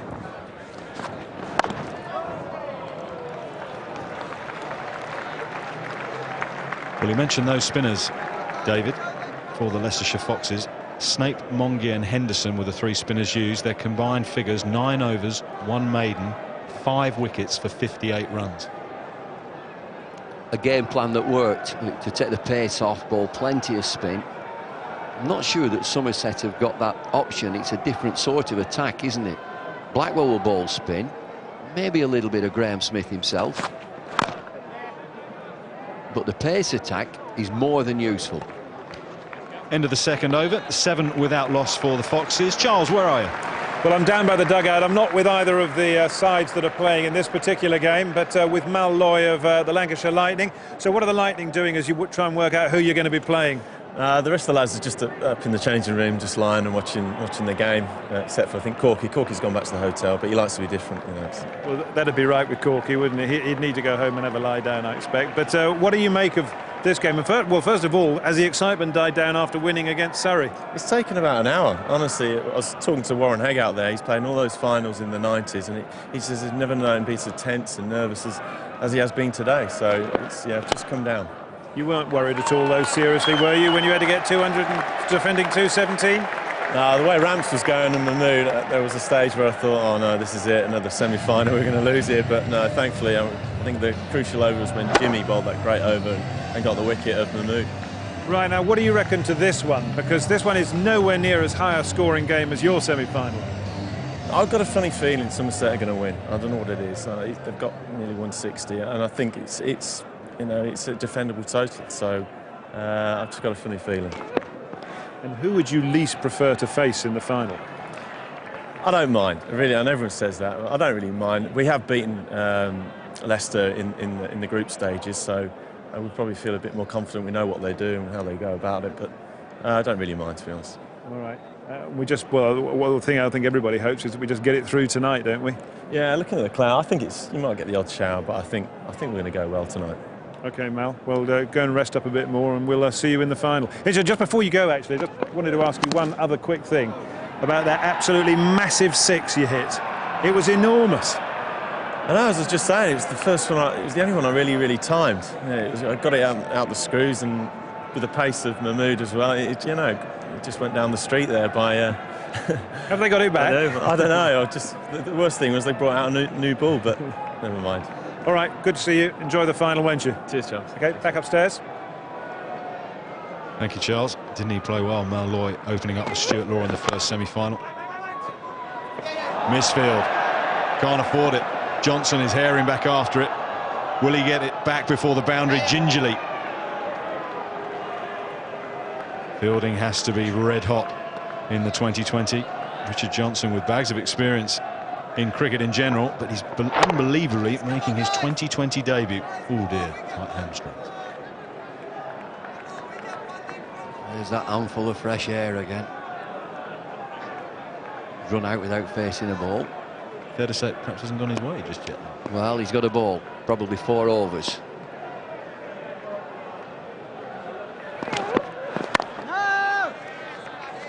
This is good stuff from Caddick. Now we're talking about that big 6, Malloy there with Charles Colville. This is it. Slap. That's way, it's out of the ground, it's gone. Well, it's gone down the road. It's an extraordinary shot. It takes such commitment, such skill and such bravery to sweep a bowler who's bowling mid-80 mile an hour with a new ball. Incredible. He does it regularly, Malachy Lloyd. 4, no fine leg, that's the danger. If Caddick doesn't get his line spot on, it is an easy boundary, not just an easy run, an easy boundary. And he's played for that too. H.D. Ackerman just got himself across to the offside, rolls his wrist, just knowing that there isn't a fine leg in there and it's just slightly angled down the leg side. Well, these white balls don't swing for very long either, so when Caddick was opening up with a brand new ball, he just got a hint of a way swing which helped him keep that off stump line. As soon as that ball stopped swinging, it's angling into the pads. High, up and over the slip region, up and over Trescothick. That's gone for 4. I'm sure Somerset will see Darren Maddy as the wicket. He put enormous pressure on the rest of the Leicestershire team if the kingpin star man was dismissed early, but he looks to be well into his stride. 14 from 14. He's had the majority of the strike, Darren Maddy, 2 4s. It wasn't a bad delivery from Charles Lagerfeld. Just outside off stump. And he's so strong with the cut shot. Yeah, if Charles Lagerfeld doesn't know what his strength is, that's it. He's waiting for that real bottom hand player. And he'll be kicking himself that he misses out there. He doesn't usually, Darren Maddy. Still kept this same field. It hasn't changed. The ball into a plan. Just a straight mid-wicket and a mid-on. There's no behind down there at fine leg, no. Just 2 fielders, leg side.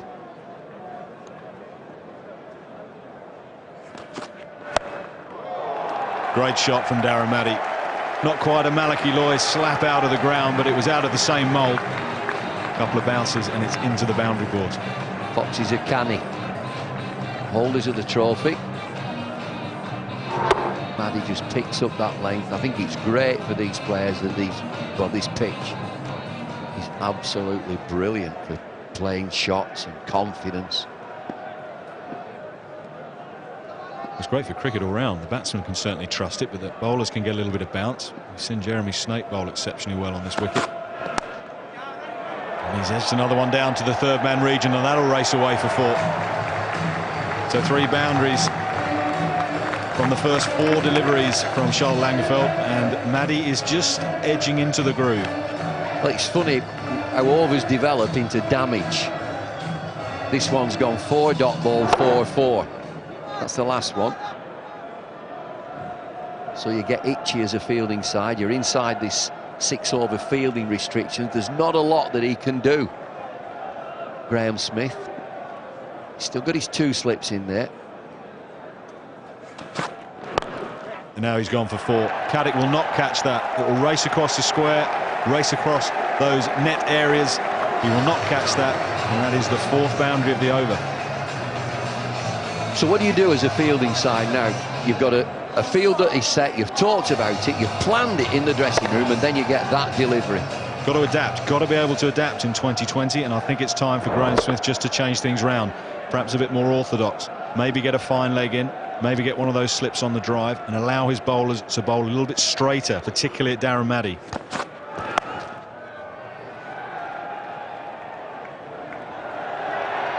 Fumble by Blackwell on the third man boundary, 18 off the over, 36 without loss. Leicestershire 36 without loss from 4 overs. Here comes Caddick from the pavilion end. Right on the money. Has changed his field slightly here, Andrew Caddick. Slip has gone from second slip to a wider gully. This is the state of the game so far. Somerset Sabres 157 for 9. If you would, top scoring with 38. The spinners did the damage. Mongear 3 for 30. Jeremy Snake was quite outstanding, 2 for 18. And Leicestershire 36 without loss in reply. 122 runs needed from 15.5 overs. Just a bit of bounce for Andrew Caddick. You will get that here at the Oval. It's not a blisteringly quick wicket. It's not Perth. It's not the whacker. But it's consistent bounce.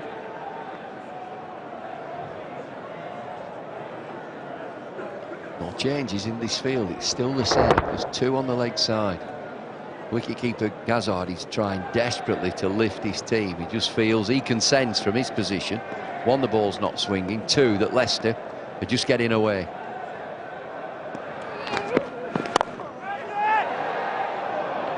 Safe. Lucky, but safe. Chipped right in between 2 fielders. Wasn't in control of that Ackerman, but he's got away with it, and he's scampered up the other end, away from the danger zone.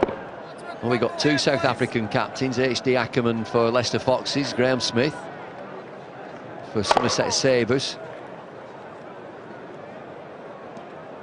He shortly goes back, Graeme Smith, doesn't he? He finishes his stint.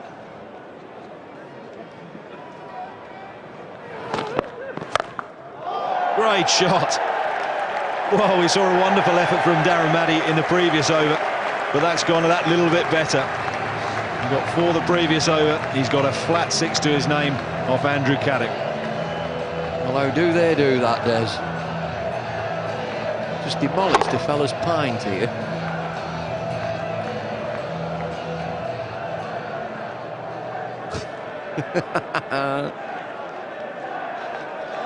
Back to the bar, sir. Your round. It's probably queued up. I don't know how long to get that.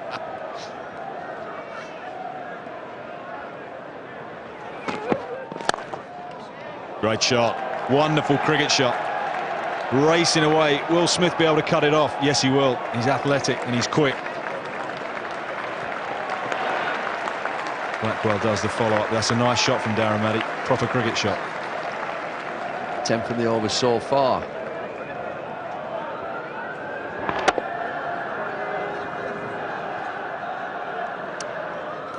Maddy's 37 from 21. He's had all the strike. H.D. Ackerman has only faced 9 deliveries. Part of the plan. And again, a simple tuck down a fine leg. No fine leg. Wrong line from Caddick. Deft touch from Ackerman and another boundary, and that's the 50 up from just 5 overs. What a start for the Foxes. Leg side's leaking. This plan has been set and bowlers are drifting down the leg side. It needs nothing more than a nick and a nudge. No fielder down there at fine leg. 50 on the board, going at 10 and over. Well, what a terrific day this is. Full house at the Brit Oval. We've got a decent day. Sun keeps peeping through. Crowd are very happy. They're lively. Lots of youngsters here as well. 3 games of cricket in one day. They don't look too happy, do they? Did you see them big boys there? They were probably going on your tips for the mascot derby. You let them down, they'll be after you afterwards, you know that. Darren Maddy is starting to ease through the gears here. That's a wonderful shot. Caught it on the full toss and he's flipped Richard Johnson's first delivery for 4. I'll tell you what, Ian, they're easing through this leg side. There's another. So many runs have been scored. on the leg side. They will change it right now. Will they change it right now? Andrew Caddick is dropping back to deep mid-wicket. Second slip comes into a catching position, short mid-wicket.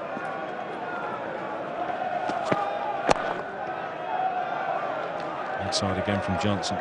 This time just a single because Caddick has been pushed out onto that leg side. Just think it's a big risk now with the ball not swinging away from the right-handers for Somerset to continue with this policy of bowling without a fine leg. Johnson, 30 years of age, 6'2", making his debut. To re-emphasise that, an experienced cricketer, but not in this form of the game.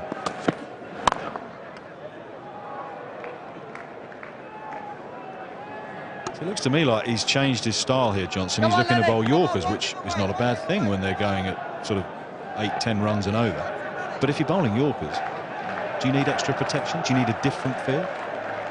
Well, certainly you spotlight this leg side, and Richard Johnson coming back after injuries, troublesome injuries.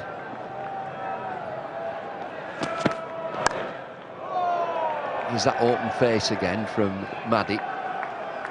Moves on to 43. Richard Johnson's always, his reputation is a hit the pitch bowler at decent pace. I think he's just easing back into cricket. I would have thought that his pace is under 80 miles an hour. 2 more deliveries before fielding restrictions are lifted.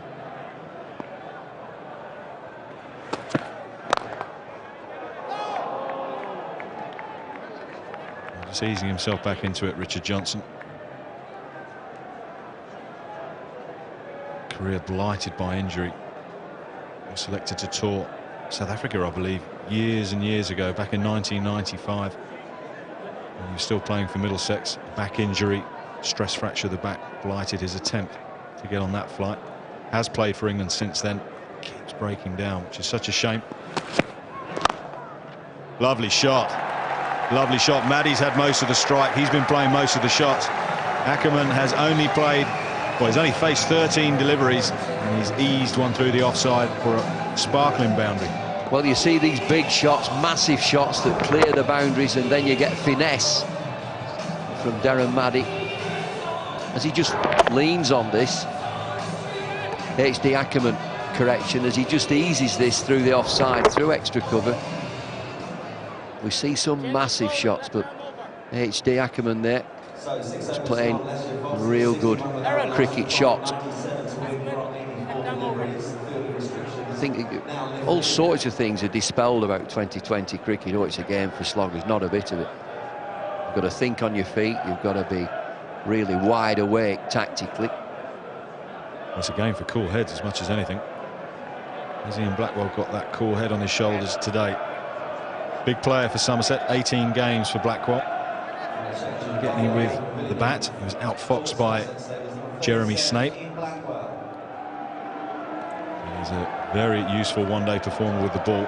He's going to start over the wicket, left arm over the wicket. 61 without loss from 6. Surrey and Lancashire in the first semi-final.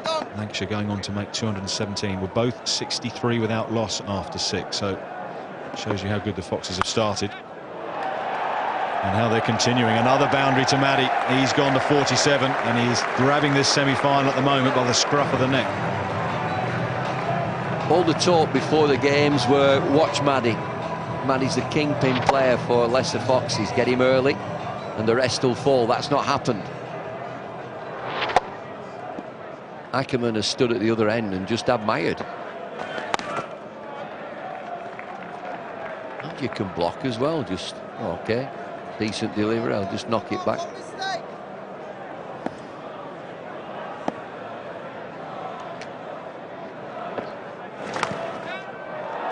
Another boundary. Slightly fortunate this time. A thick top edge. It's gone over the top of Andy Caddick for 4, and Maddy has gone to 50 from just 27 deliveries. Second 50 this year for Darren Maddy, his 6th in his career of 2020 cricket, and it's come at a priceless time in the semi-final against Somerset. And these are not tickles, these sweeps. Almost plays them one-handed.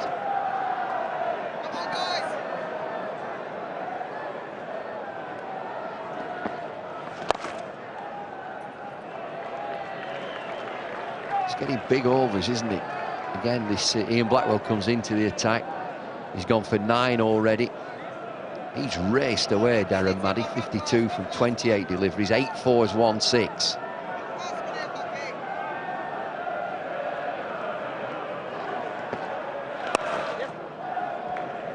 Nicely played by Ackerman. No frills, no risk. Simple single into the outfield. He knows that they're playing well. He knows particularly his partner, Darren Maddy, is on fire. He's quite happy to give him the strike. And Maddy has dominated the strike. Ackerman's faced 14 deliveries, Maddy 28. Slight change in the field. And straight with wicket. It's just come a little bit squarer. Finishes the 7th over with a dot ball. 71 without loss, the Leicestershire Foxes, in pursuit of 158 to win. Darren Maddy's second 50 in 2020 cricket this year, and it's been quite an exemplary way of playing this form of the game.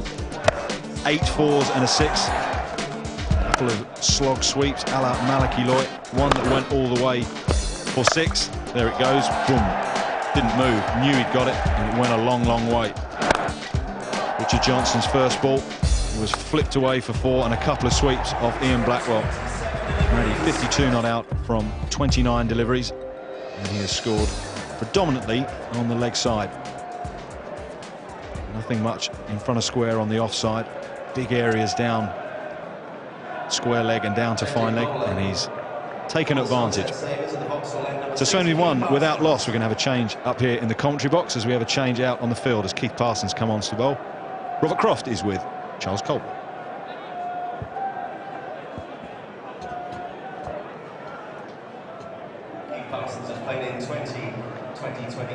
Thanks a lot, Ian.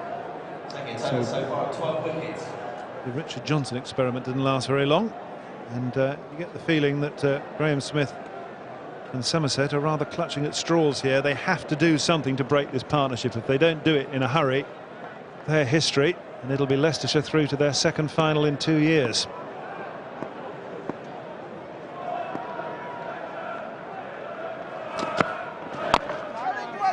I said to Nasser at half-time that I thought that where Leicestershire had done it so well was in having their spinners who took the pace off the ball. And we haven't seen anything of that bar the one over from Blackwell so far in this Somerset Sabres bowling effort. Yeah, they haven't been allowed to get into the attack, have they? In fairness, Maddy has come out and played a superb knock. 52 not out at the moment. And Ackerman, together, they've put a great partnership together. Haven't let the Somerset side settle into any sort of rhythm, get any sort of momentum going, or put any pressure on the Leicestershire team. And in fairness, they're going about their business very well, the Leicestershire side. It was interesting in something that you said earlier on in the day, that your memory of the semi-final last year was that it was over before you'd really turned up, and you felt that you'd been ambushed. I just think that maybe Leicestershire are ambushing Somerset here. I think so. You're spot on there. From my own personal experience with the Glamorgan team last year, it was sort of 15 overs into the game before we realised the game had started. And in fairness, from this point where we're watching, I think that Somerset have taken a similar sort of route that we did. Leicestershire have come in, they're the most streetwise side. They've got the experience of lifting the cup, and certainly they're playing at the top of their game at the moment. Well, almost a caught and bowl chance. You've got to take your hat off as well to Hilton Ackerman, who's just quietly going about his business, while Maddy is cutting loose and playing all the shots at the other end. Ackerman 19 off 17 balls, 3 fours, now just into get Maddy back onto strike mode. Yeah, that's good communication. You've got two experienced cricketers out there going about their business. They've identified each other's role within the innings, and they're playing to it. And this is good cricket to watch from a Leicestershire point of view, but not so good from Somerset point of view. At the outset, Leicestershire needed to score at just under 8 and over. It's now under 7 and over.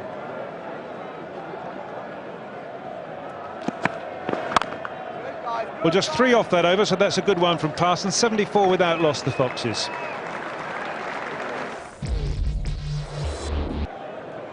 Well, at the moment, you'd have to say the Foxes are on course. They need 84 runs to win it off 72 balls. It's interesting, of course, if this was a Tote Sport League game, you think, oh, that's quite a stiff chase. But they have got 10 wickets in hand, and this is 2020, so attitudes are very different.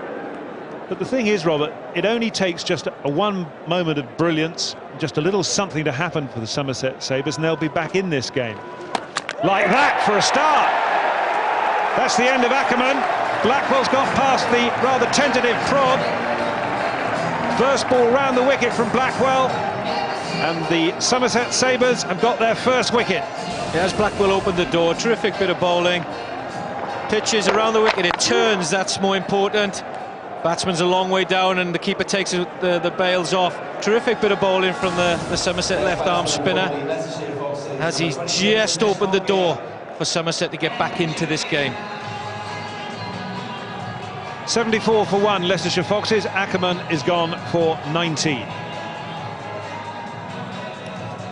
Just to underline what we're saying about the way these games can change, here comes Dinesh Mongia. From 89 for 1, Somerset, when they were batting, collapsed to 111 for 6, losing 5 for 22 in 24 balls. 4 overs, the whole game changed. And that's what Somerset have got to keep telling themselves. They've got to play with a real intensity.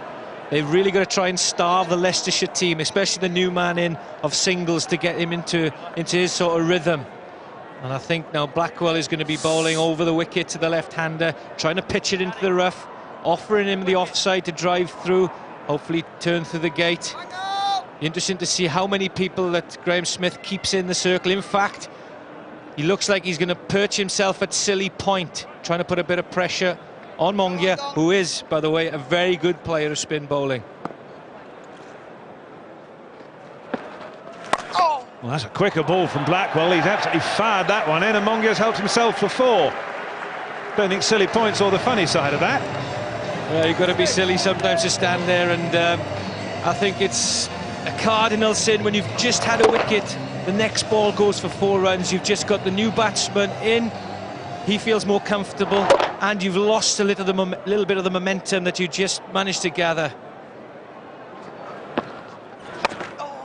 Well, adventurous shot from Mongia down the pitch. You would expect that from Dinesh Mongia. You say that he's a particularly good player of spin. You say that with a certain sort of rueful memory on your face. Has he hit you? We tried to. Managed to get him out, actually. But no, he is a very good player of spin. When I have played against him, you get the feeling, especially similar to a lot of Indian batsmen, that they're brought up against it and they don't deal in ones, really. It's 4 or 6. And that's the attitude that he will bring to this innings. He will not want Blackwell to settle. He want to get on top of him early on.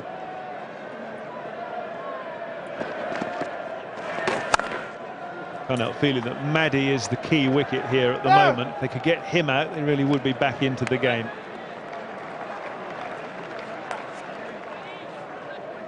Well, in Maddie's score of 54 so far, he's hit 8 fours, and that's one area that the Somerset team can target now. If they can start limiting the boundaries, just keep Maddie to singles, create some pressure in that respect.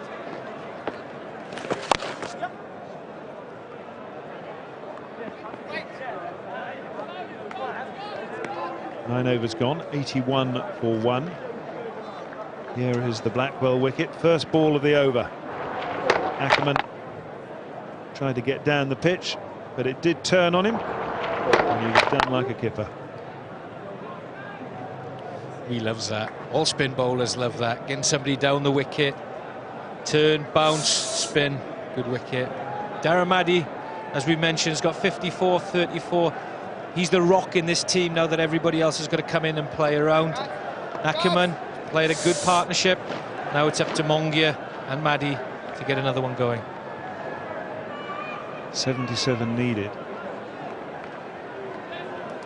Sabres need, having got the breakthrough, to kick down the door. They need to pick up 2 or 3 in a hurry and really put the pressure back on the Foxes. It's interesting, Nasser Hussain was talking about the pressure of batting second in a semi-final when it's all to win. I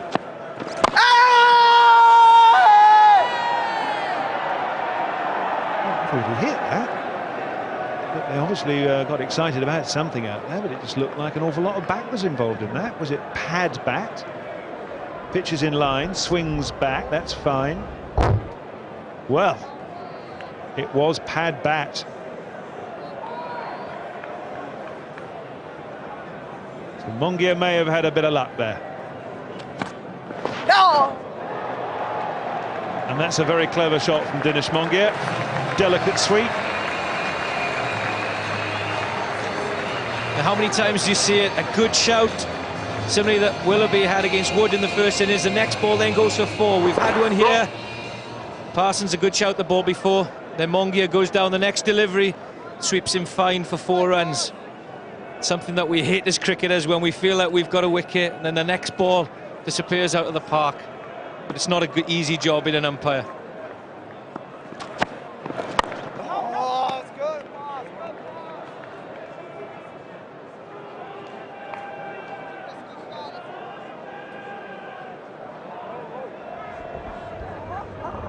Well, it was pad before bat, but there was so much bat involved in it. It sounded so woody. You can perfectly understand why Peter Willey had to give the batsman the benefit of the doubt.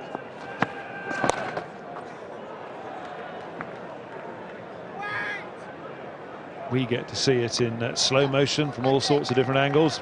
Umpires out there get one look at it and they have to make their mind up immediately. And remember, the good book is very precise in what it says. Benefit of the doubt to the batsman. There are a few bowlers around who think it should be exactly the opposite.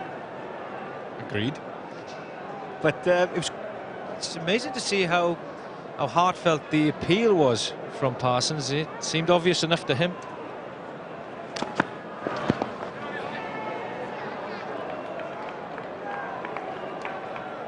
And Maddie seems to be eyeing up that deep square boundary, fine leg boundary. There's nobody at home down there. He's gone for the sweep, hit him just under the armpit.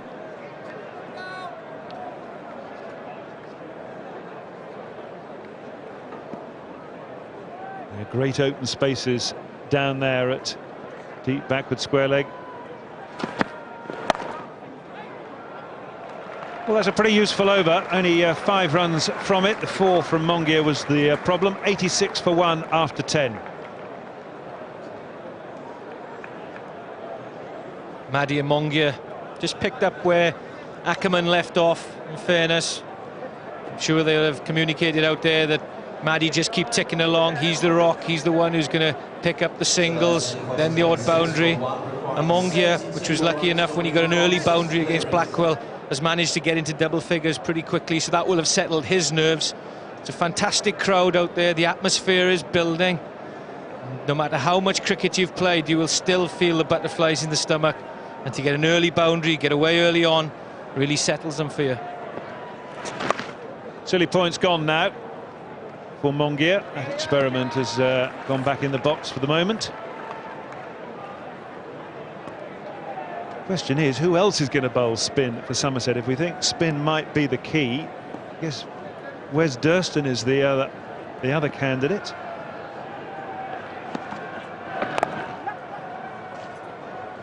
Well, Graham Smith bowls a bit of off-spin as well, the captain. He's done it in Test cricket, he's done it in one-day international level. Is it his day? Is it the way he's going to say goodbye to Somerset with some fantastic bowling figures? He does give it a good spin. High in the air. There's a man under it. And that's out. Trescothick takes the catch as easy as you like. So Dinesh Mongia has come, and Dinesh Mongia has gone for 12. Yeah, and that man Blackwell has done it again. This time he's done it in flight. Not a big boundary down to the long-on area. He's done him. Mongia's come down, doesn't believe in hitting the ball on the ground. He's gone for the maximum, gone for 6. But unfortunately for him, Trescothick has taken the catch. A tremendous bit of bowling there from Blackwell. And Somerset fighting back. Yeah, Mongia's gone for 12, 88 for 2, still 70 needed to win this.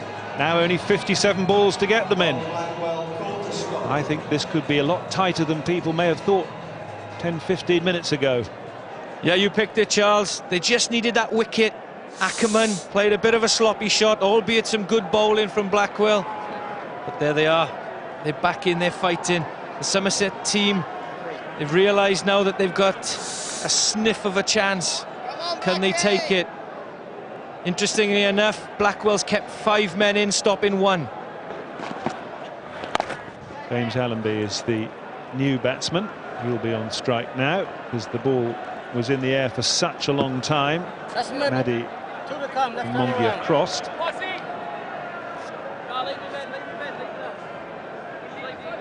Allenby from Western Australia, but not playing for Leicestershire as an overseas player, so he must be on a cold pack or a European passport, something like that. Now that silly point is back in.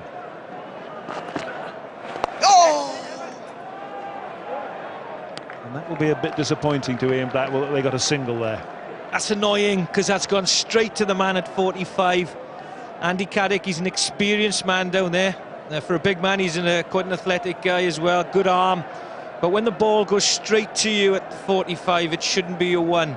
And therefore, he's got the man in charge back facing. Oh, that's out as well. So Blackwell is working his magic here. Somerset are right back in this. Don't you forget that. Superb bowling again from Blackwell. He's kept mid-offer. He's thrown the carrot up to Maddy. He's seen in his eyes that it's going for 6. And it's a tremendous delivery. Here we go, it's a bit of flight. His eyes have opened up for long off. Turns, bounces, and takes the bails off again. Tremendous bit of bowling from the left-arm spinner. Well, this Blackwell spell is inspired. 3 overs, no maidens, 3 for 21 now for Ian Blackwell. And he's not doing himself any harm when it comes to international duties either. Darren Maddy has gone for 56 from 39. Leicester now have got to call on all their resources to win this one.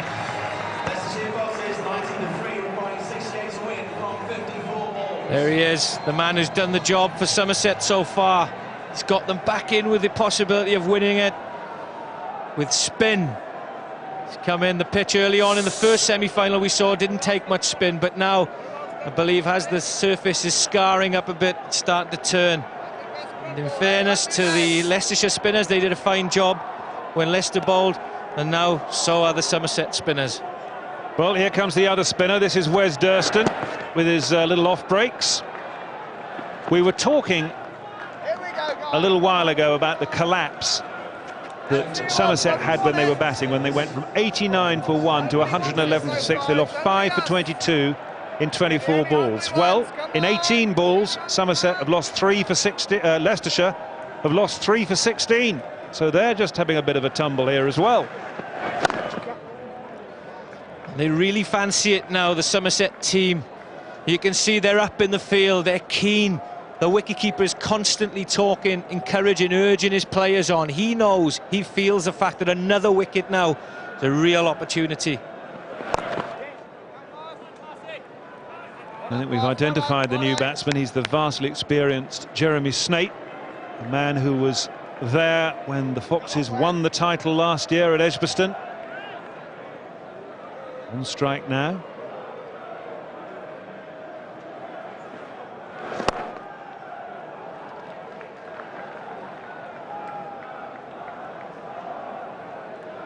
Come on, Wesley, come on, guys! Some good cricket going on out there at the moment. Let me tell you, there's some big pressure on these guys. Big pressure on 2 teams. Somerset were out of it, now they've fought their way back in. And Leicestershire have done what they didn't really want to do. They've got 2 new batsmen at the crease. Not something you really target in 2020 cricket.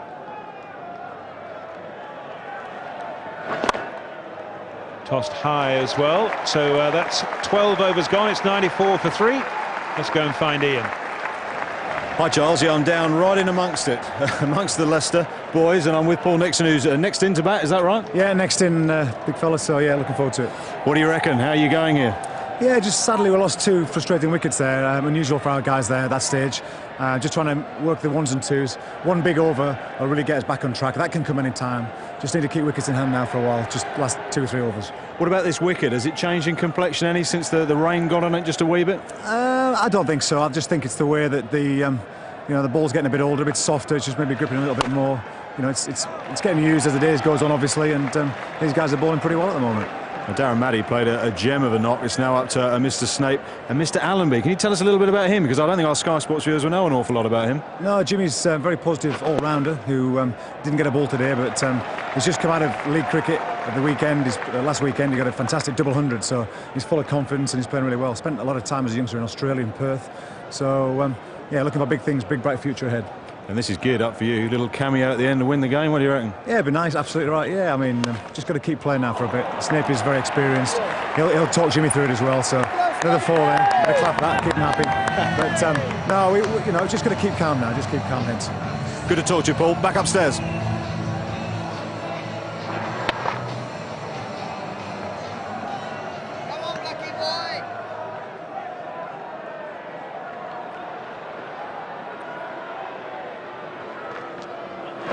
Too short from Blackwell there, firing that one in, trying to get one slightly quicker past Snape. So he's got 2 more balls to bowl in this spell, Ian Blackwell, and then he's done.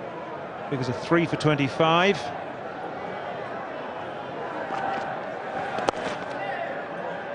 Oh no, this could be tight if there's a direct hit. Oh, that is going to be very close. Brilliant stuff. Gazard's the keeper. Direct hit. Absolutely brilliant.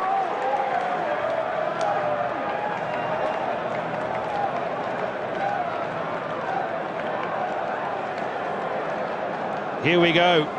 Gazard picks up, throws, direct hit. Well, that is going to be really tight. George Sharp's got to make this decision.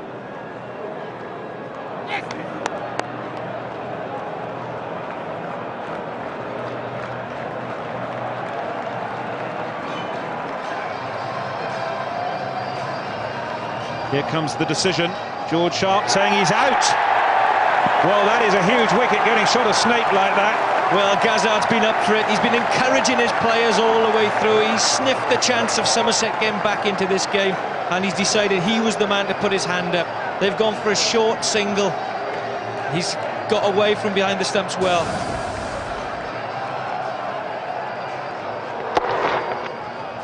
Here we go. There he's taken off. He's got his right glove off quickly.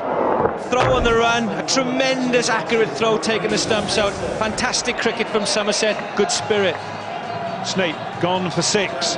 98 for 4. 60 needed from 43 balls. And it was really interesting that in the huddle there, Graham Smith was really working on his men. He was really giving them a G up, saying, come on, we can really do this now. We turn the pressure. This is the nitty-gritty. This is where we win the game. This is where we get through to the final. Yep, you're right. The end for Blackwell. 4 overs, no maidens. 3 for 25. A brilliant spell that just may have turned this game the Sabres' way. Certainly, he's played a great part in his team's exercise here. He's got them back into the game with left arm spin, and hasn't he done it well? Here he is, Ackerman's wicket down the wicket. Orthodox left arm spin, turns, bounces, stumped. Again, Mongia deals in big boundaries. He's gone for the maximum this time round. Didn't connect with the middle of the bat, caught long on. And then Maddy's kept mid-off up, tempted him, turns, bounces, and off you go. 3 wickets for Blackwell. Tremendous spell of bowling for his side. Right, well now the pressure goes on to young Wes Durston. Just 3 off his first over. Bowling to the left-handed Paul Nixon, who is the new batsman. 60 needed from 42. A twitch. We mentioned it earlier on, there is a twitch. He bowls it very full, doesn't he, Durston? He likes to give it a bit of air and he likes to get it up there. Strange grip for an off-spin bowler as well. Doesn't just use the first 2 fingers on your hand, he actually uses the first 3 fingers, almost like a leg spinner's grip. Doesn't get too much away drift from the right-hander. You see it, there he goes, he'll pop it in there, there he goes, you've got the 3 fingers on it.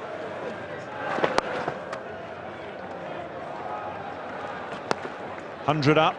Just wonder, that last over of the Somerset Sabres innings when Gazard did so well with the bat, how crucial is that going to be when we get to the end of this game, this end of this semi-final? He got 16 runs from that final over. He just may have given the Sabres enough.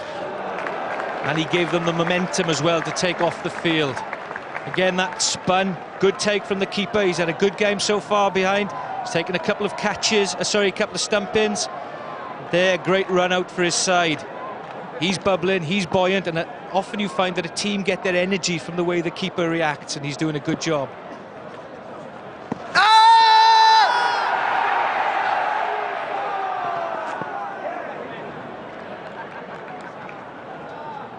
How do you assess young Durston as he bowls here? Here's a big LBW shout. He's doing a good job. As I mentioned just now, he's got a different type of grip to most off-spinners. He gets a lot of in-drift, not out-drift. Cut off, it'll only be a single. He's only conceded 4 runs from this over so far. Last ball coming up. You just get the feeling that the Foxes need a couple of boundaries here just to kick-start them again. Singles isn't going to be enough. They need 56 from 37. The rate's up to 9 and over, plus.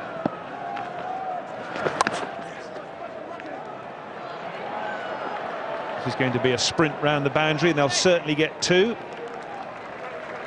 So 14 overs gone. We've got 6 to go in this second semi-final. It's 104 for 4.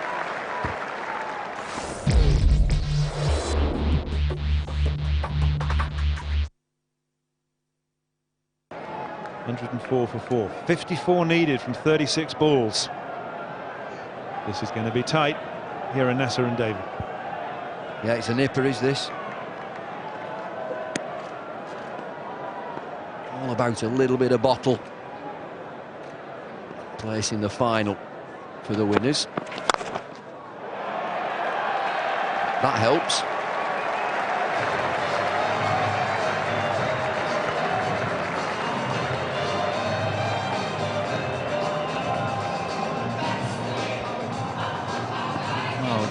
Allenby just eased one over extra cover for 4.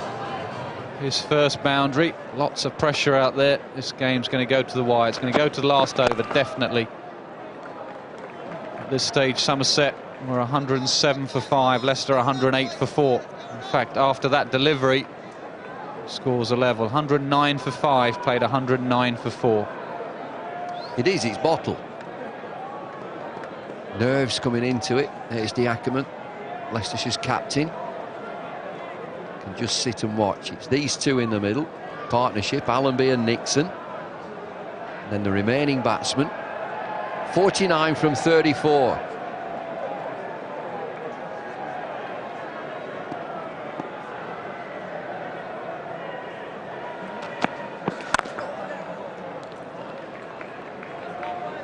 Singles down the ground. 15 fours and 1-6 in 110 for 4 into the 15th over. And you keep glancing at the board, you're counting down. 48 from 33. Leicester Foxes manager James Whittaker.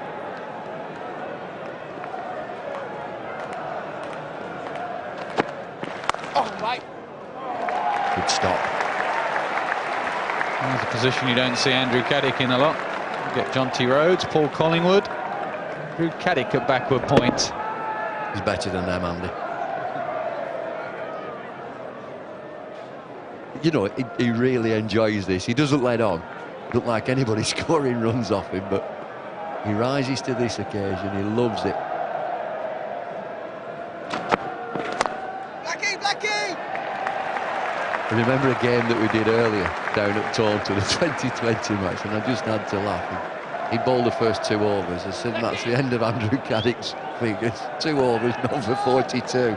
He went away kicking his cap and all sorts. Go, Jim. Foul ball, Jim. Third man into the circle. There's a deep mid-wicket. Drops out to that boundary. Last ball of the 15th. They'll push for 2 here.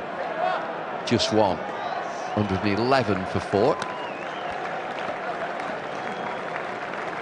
So 5 overs remaining. Leicestershire Foxes 111 for 4, requiring 47 to win from 30. Well, it's Charlie the Fox. He headed the race. I got him wrong.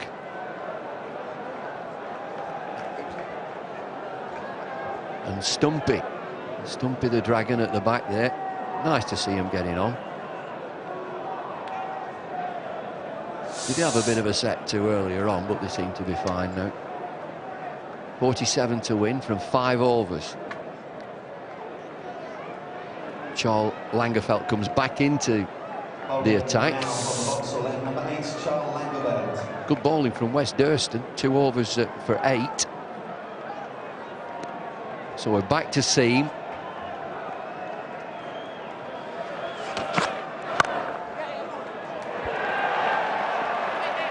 Boundary ball, no. Hildreth with the fielding. Looks very much an offside player, Jim Allenby.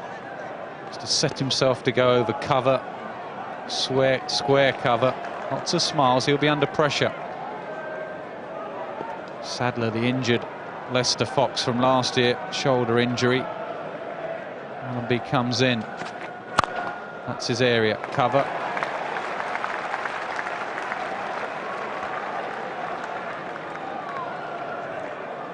Dot ball's priceless. I'll just keep looking. After 15.2 overs, Somerset 114 for 6, Leicester 113 for 4. Neck and neck. Some can only watch. Bit of in swing, outside edge, 4 more. Have a little bit of luck. Does the captain think Graham Smith about this? A little bit wide, edged it away for 4. Allenby moves on to 16 of 16 deliveries. Target now 41 of 27. They still need a partnership, Leicester. Wickets for Somerset will be the key.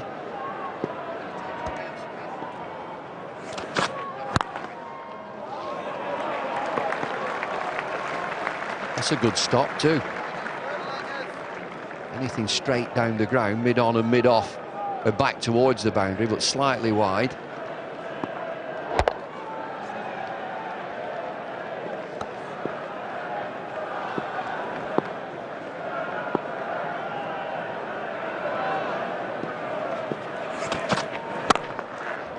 Good bowling again. He's got a little bit of in-swing drift.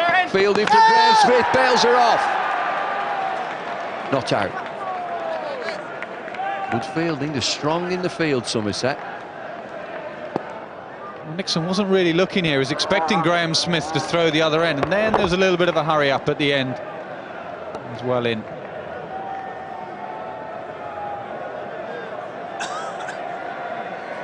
.40 from 25. Leicester Foxes require.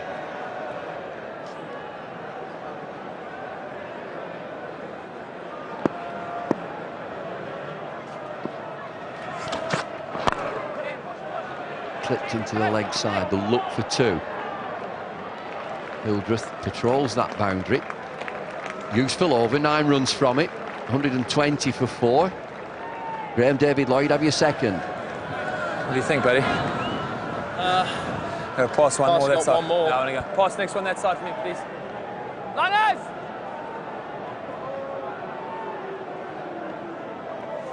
What are you thinking, Johnson's muffler?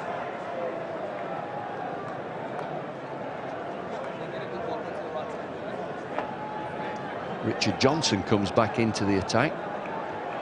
Well, 1 over, none for 11. He's coming back into Somerset's side. He's had lots of injuries, niggly injuries, awkward injuries.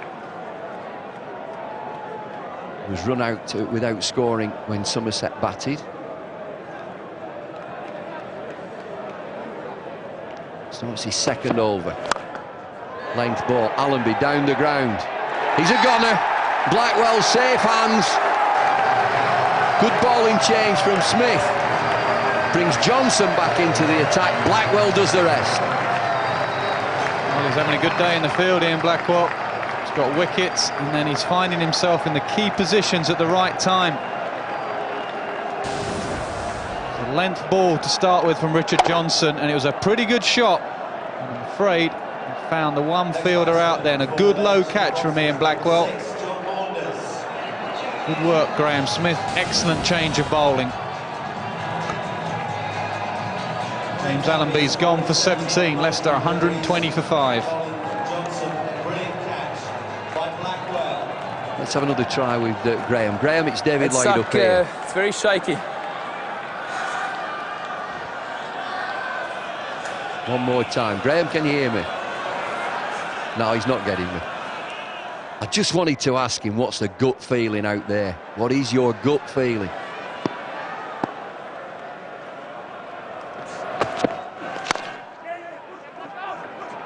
Nixon's looking for 2. Maunders sends him back. My gut feeling is the pressure of chasing. Bumble, this game means so much to Leicester. I know you might say, well, it means a lot to Somerset as well, but their whole season, 2 seasons, they believe they are the 2020 champs. We look at Maunders' stats there. Justin Langer is hero. That's the untouchables. It's what they feel they are in 2020 cricket. This is the day that they've all been waiting for. They could just mess it up in these last 3.4 overs. Well, I've got Somerset here. Somerset in the field, squeeze the game, take wickets, got 2 batsmen in, and there's no partnership. They've only just started. Deliveries tick by. They definitely need boundaries for me. And I can tell you, he is very nervous. James Whittaker, very, very nervous director of cricket.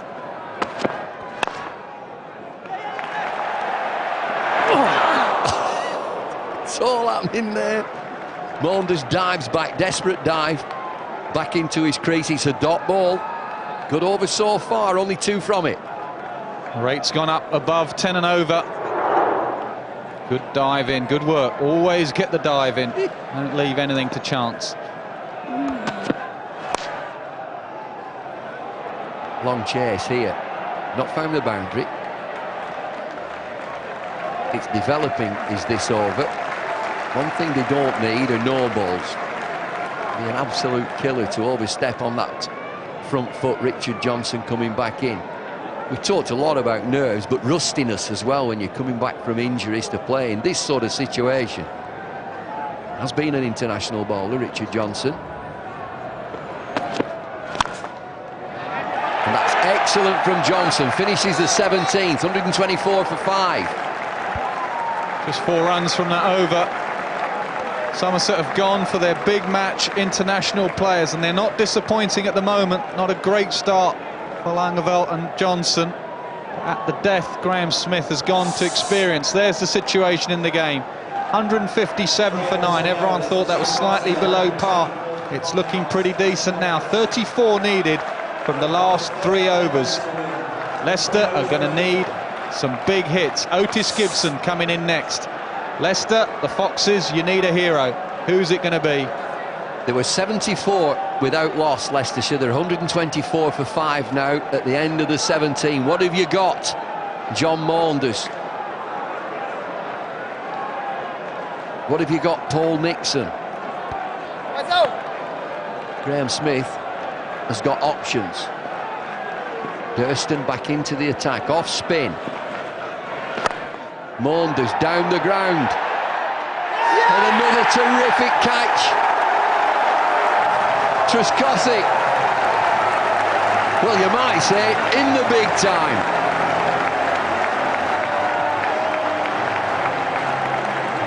Well, their fielding has been exceptional. Somerset. Trescothick, long off, takes a very good low catch. He gets excited there, Marcus. International player, Test matches, Ashes. He's excited about getting through to the final against Lancashire. Maunders goes for 1. Leicester in a bit of trouble, 124 for 6. Another good bowling change, brings his spinner into the attack. Langeveld goes out of the attack, off spin, take the pace off. Trescothick with another good catch. We've seen some stunning catches today here at the Brit Oval. New batsman, Otis Gibson. Former pace king for Glamorgan, this lad. Otis Gibson, hero Malcolm Marshall. Likes a bit of Reggie and a game of golf. He can hit a massive cricket ball, Otis Gibson. One of the nice men in the game.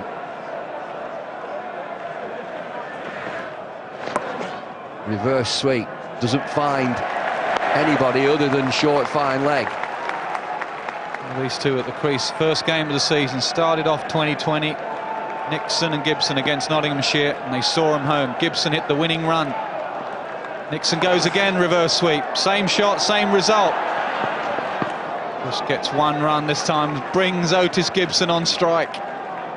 He hits a long ball. He uses a very, very heavy bat. That is a monster, that thing. Well, Otis doesn't usually block off spinners. Big bat, big man. Hasn't got time to block. 2.5 overs left, 33 off 15 deliveries. Gibson can win this game for Leicester, definitely. Well, he's had a look at it. Into the leg side. They should get 2 here. He's still sharp between the wickets, Otis Gibson, 36 years of age. Does a lot of coaching as well, and he's had a good career. As I mentioned, he was down there at Glamorgan. He's been out in South Africa, played once for the West Indies. Loves his cricket. Needs some boundaries. There he goes. He's not got it. He's not got it. Just a single. Good work again from Trescothick. Smith has got his key fielders in the right areas. He's got his pressure men. Marcus Trescothick would have been in this situation many a time. Nixon, he's fired up. Look at the intensity in his eyes. He'll run hard, he'll push everything.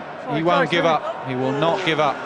Smith still talking, moving the field as the bowler was running up. Nixon moves away.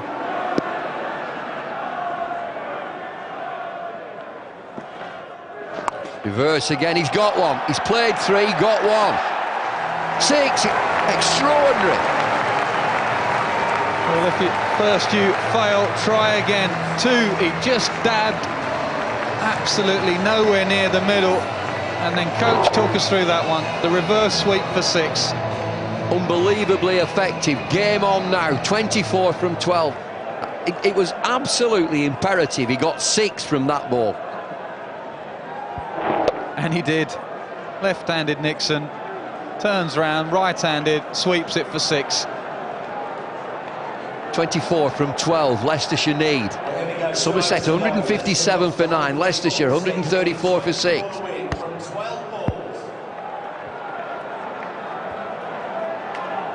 Two overs to go. Richard Johnson bowled a great over last time. He's got some in-swing, big appeal. It's drifting down the leg side, leg by. 23 from 11. Paul Nixon, big shots. Otis Gibson, bigger shots, potential. Johnson's the key. His last 7 deliveries have only gone for 5 runs. He's got his Yorker absolutely spot on. I don't care how good a hitter of a ball you are, Otis Gibson. Paul Nixon, you can't hit a Yorker. So far, Johnson has got it right on the money. Excellent bowling again from Johnson. It'll just be a single, but it brings Gibson on strike. This is the over, Nasser, isn't it? It's got to go. This is the one that has to go. Got to leave themselves something like 12, 13 from the last over, do you think? Depends who bowls the last over, because at the death, I think Johnson is the best bowler. So if they get 7, 8 more off this over, they can easily get 14 off the last. Plays down the ground. Will it get there? Will it get there? It does. Touch and go. Blackwell doesn't get the dive in. Gibson finds that boundary. 18 from 9 deliveries Leicestershire need. This game's ticking again. Well, they needed a 6 off the last ball, and they needed a 4 then. Only 2 singles in the over so far. It was nearly spot on from Johnson. Couple of inches short, and Gibson put it away. Smith moving fielders around all over the place. He's taken Blackwell away from long on. Got a slightly quicker fielder out there.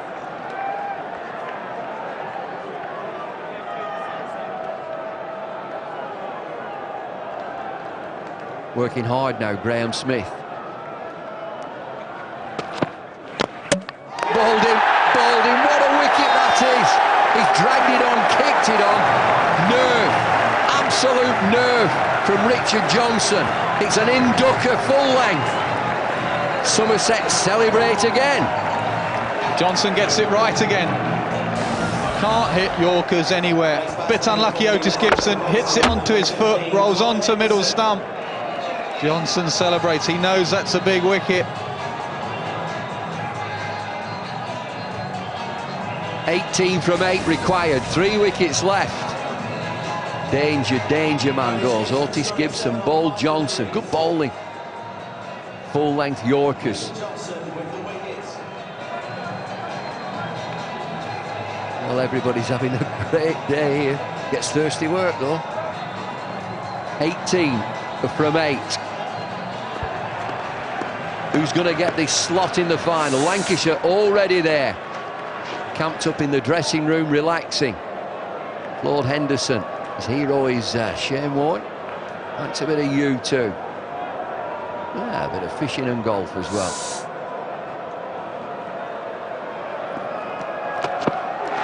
But he doesn't like his Yorkers. Been and gone Johnson. Back into this side. They've wanted him back. They're 8 down.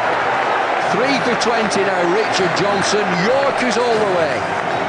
Well, whoever took the gamble to rest younger players and bring in the senior death bowler in Richard Johnson, it was a gamble, his first game, and this is why he's playing. When it comes to the pressure situation, he has produced the goods.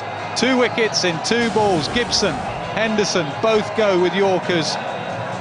1 delivery, Claude Henderson. Leicester 140 for 8. They need 18 more from 7 deliveries, and Richard Johnson is on a hat-trick. 2020 skill from Johnson.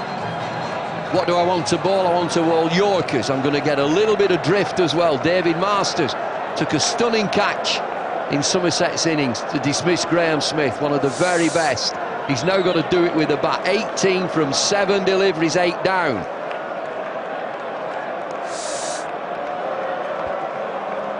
Richard Johnson on a 2020 hat-trick. No slips. Cheeky. Just clips it to Andy Caddick. It's straight enough as well. What a way to play a hat-trick delivery. Richard Johnson finishes his spell. 3 overs, 3 for 21. Turned the game round right at the end. Good captaincy, Graham Smith. He's manoeuvred his bowlers around. Done a great job, Johnson and Captain Smith. Just manufactured this innings, tried to protect 157, and they've done it well. Still game on, 17 needed from the last over. Masters has got to get this strike to Nixon. And here's one for you. After 19 overs, Somerset 141 for 8. Leicester absolutely neck and neck, 141 for 8. Langerfeld back into the attack. 3 overs, none for 33. What do they need, Leicester? It's simple. Get Nixon on strike.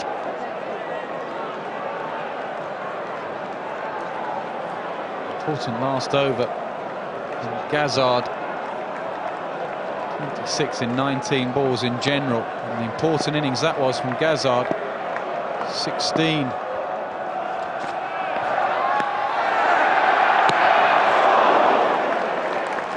Masters has got to get Nixon on strike. Can't see the point of playing that shot. Fine leg is back. He was only going to get 1. I suppose that would get Nixon on strike. Just get bat on ball. Great shot that, the walking draw. Clouds are rolling around here at the Brit Oval. We're into the last over of the first semi-final. Langerfeld again.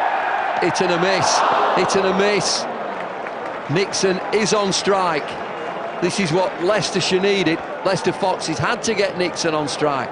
Carl Gazard may just be a contender for man of the match here. The scores were absolutely neck and neck after 19 overs. It was Gazard who propelled Somerset in that last innings. Kept wicket pretty well. 16 from 4 balls. 4 boundaries. Shove a couple of 6s if you like. Graham Smith in the bowler's ear again.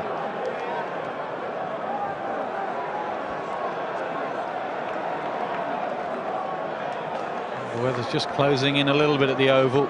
Some storm clouds away in the distance. But they'll get through these 4 deliveries, that is for certain. It's gone very, very dark. Can Paul Nixon do something special? The champions could be going out if he doesn't. 16 off 4 deliveries, 4 boundaries needed. Not taking it. Nixon himself knows he has to do it. He's not taking the single. Excellent bowling again. These two, as you said it, international proven bowlers at the death. It's down to you. Do your job. And they've got the Yorkers in. 16 from 3 deliveries. It will be a wide. It just adds a little bit of spice. 15 needed off 3. Bit of a shimmy from Nixon. Langeveld looks at umpire Willie. Oh, the champions going out. Well, they need 3 sixes or 2 sixes and a 4. Don't lose a wicket.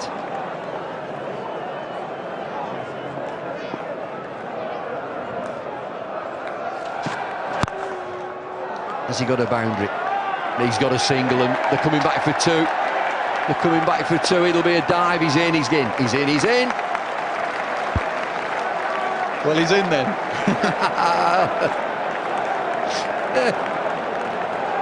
I meant to say he's in. 13 from 2. They've just said to him, don't bowl a no ball or a wide.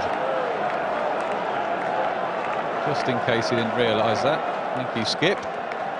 Oh, 2 sixes, get them 12. Scores will be level. They'd have lost 1 wicket less. 2 sixes needed. He's not going to get one. Goes away, gets 2 runs. And unfortunately for the Foxes, it looks like their golden 2020 season, 2 seasons, is coming to an end. And it looks like Somerset are going to be in the final with Lancashire. Well, their followers are absolutely thrilled. Stumpy the Dragon. He'll be absolutely delighted. Leicestershire have given it everything. Not least Nixon. His last delivery, looking for a 6. And he's got it. Last ball's gone for 6. Well, what a shame for Leicester Foxes, but just look at this elation from Somerset Sabres. Didn't think they got enough with 157 for 9, and Leicester Foxes finish 153 for 8. They're just short. They've got themselves in the final. Lancashire versus Somerset will contest that final. It's been excellent cricket throughout the day. Action-packed from start to finish. There's winners and the losers. It's Somerset that have gone through. They might just be a little bit more of a fancied team here. Well, they had all the stars, international players, Trescothick, Caddick, Smith, Blackwell, Johnson, Charles Langeveld. Young lads also put their hands up. The keeper, Gazard, had an excellent game with bat and gloves.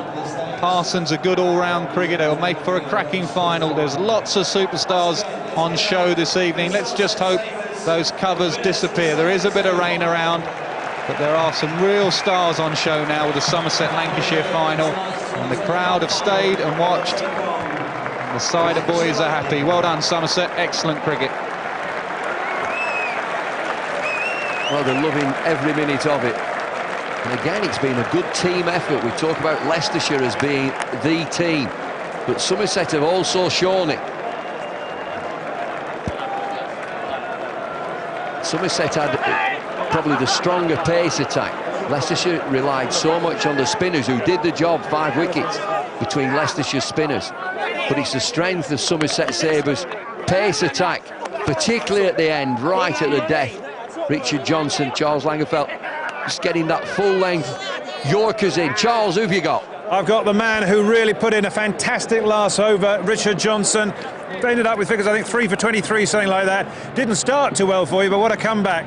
Yeah, we just obviously in those conditions you just got to try and get it as full as you can, and luckily I did. I managed to do that on the day. Now, at one stage it looked like when Darren Maddy was in, it was all over for you lot, but then I thought Ian Blackwell probably turned it on its head. Yeah, he bowled brilliantly, and we knew that the spinners were obviously going to play a big part, and Blackie just bowled absolutely awesome. And what was it like out there? I think, is that your first game of 2020?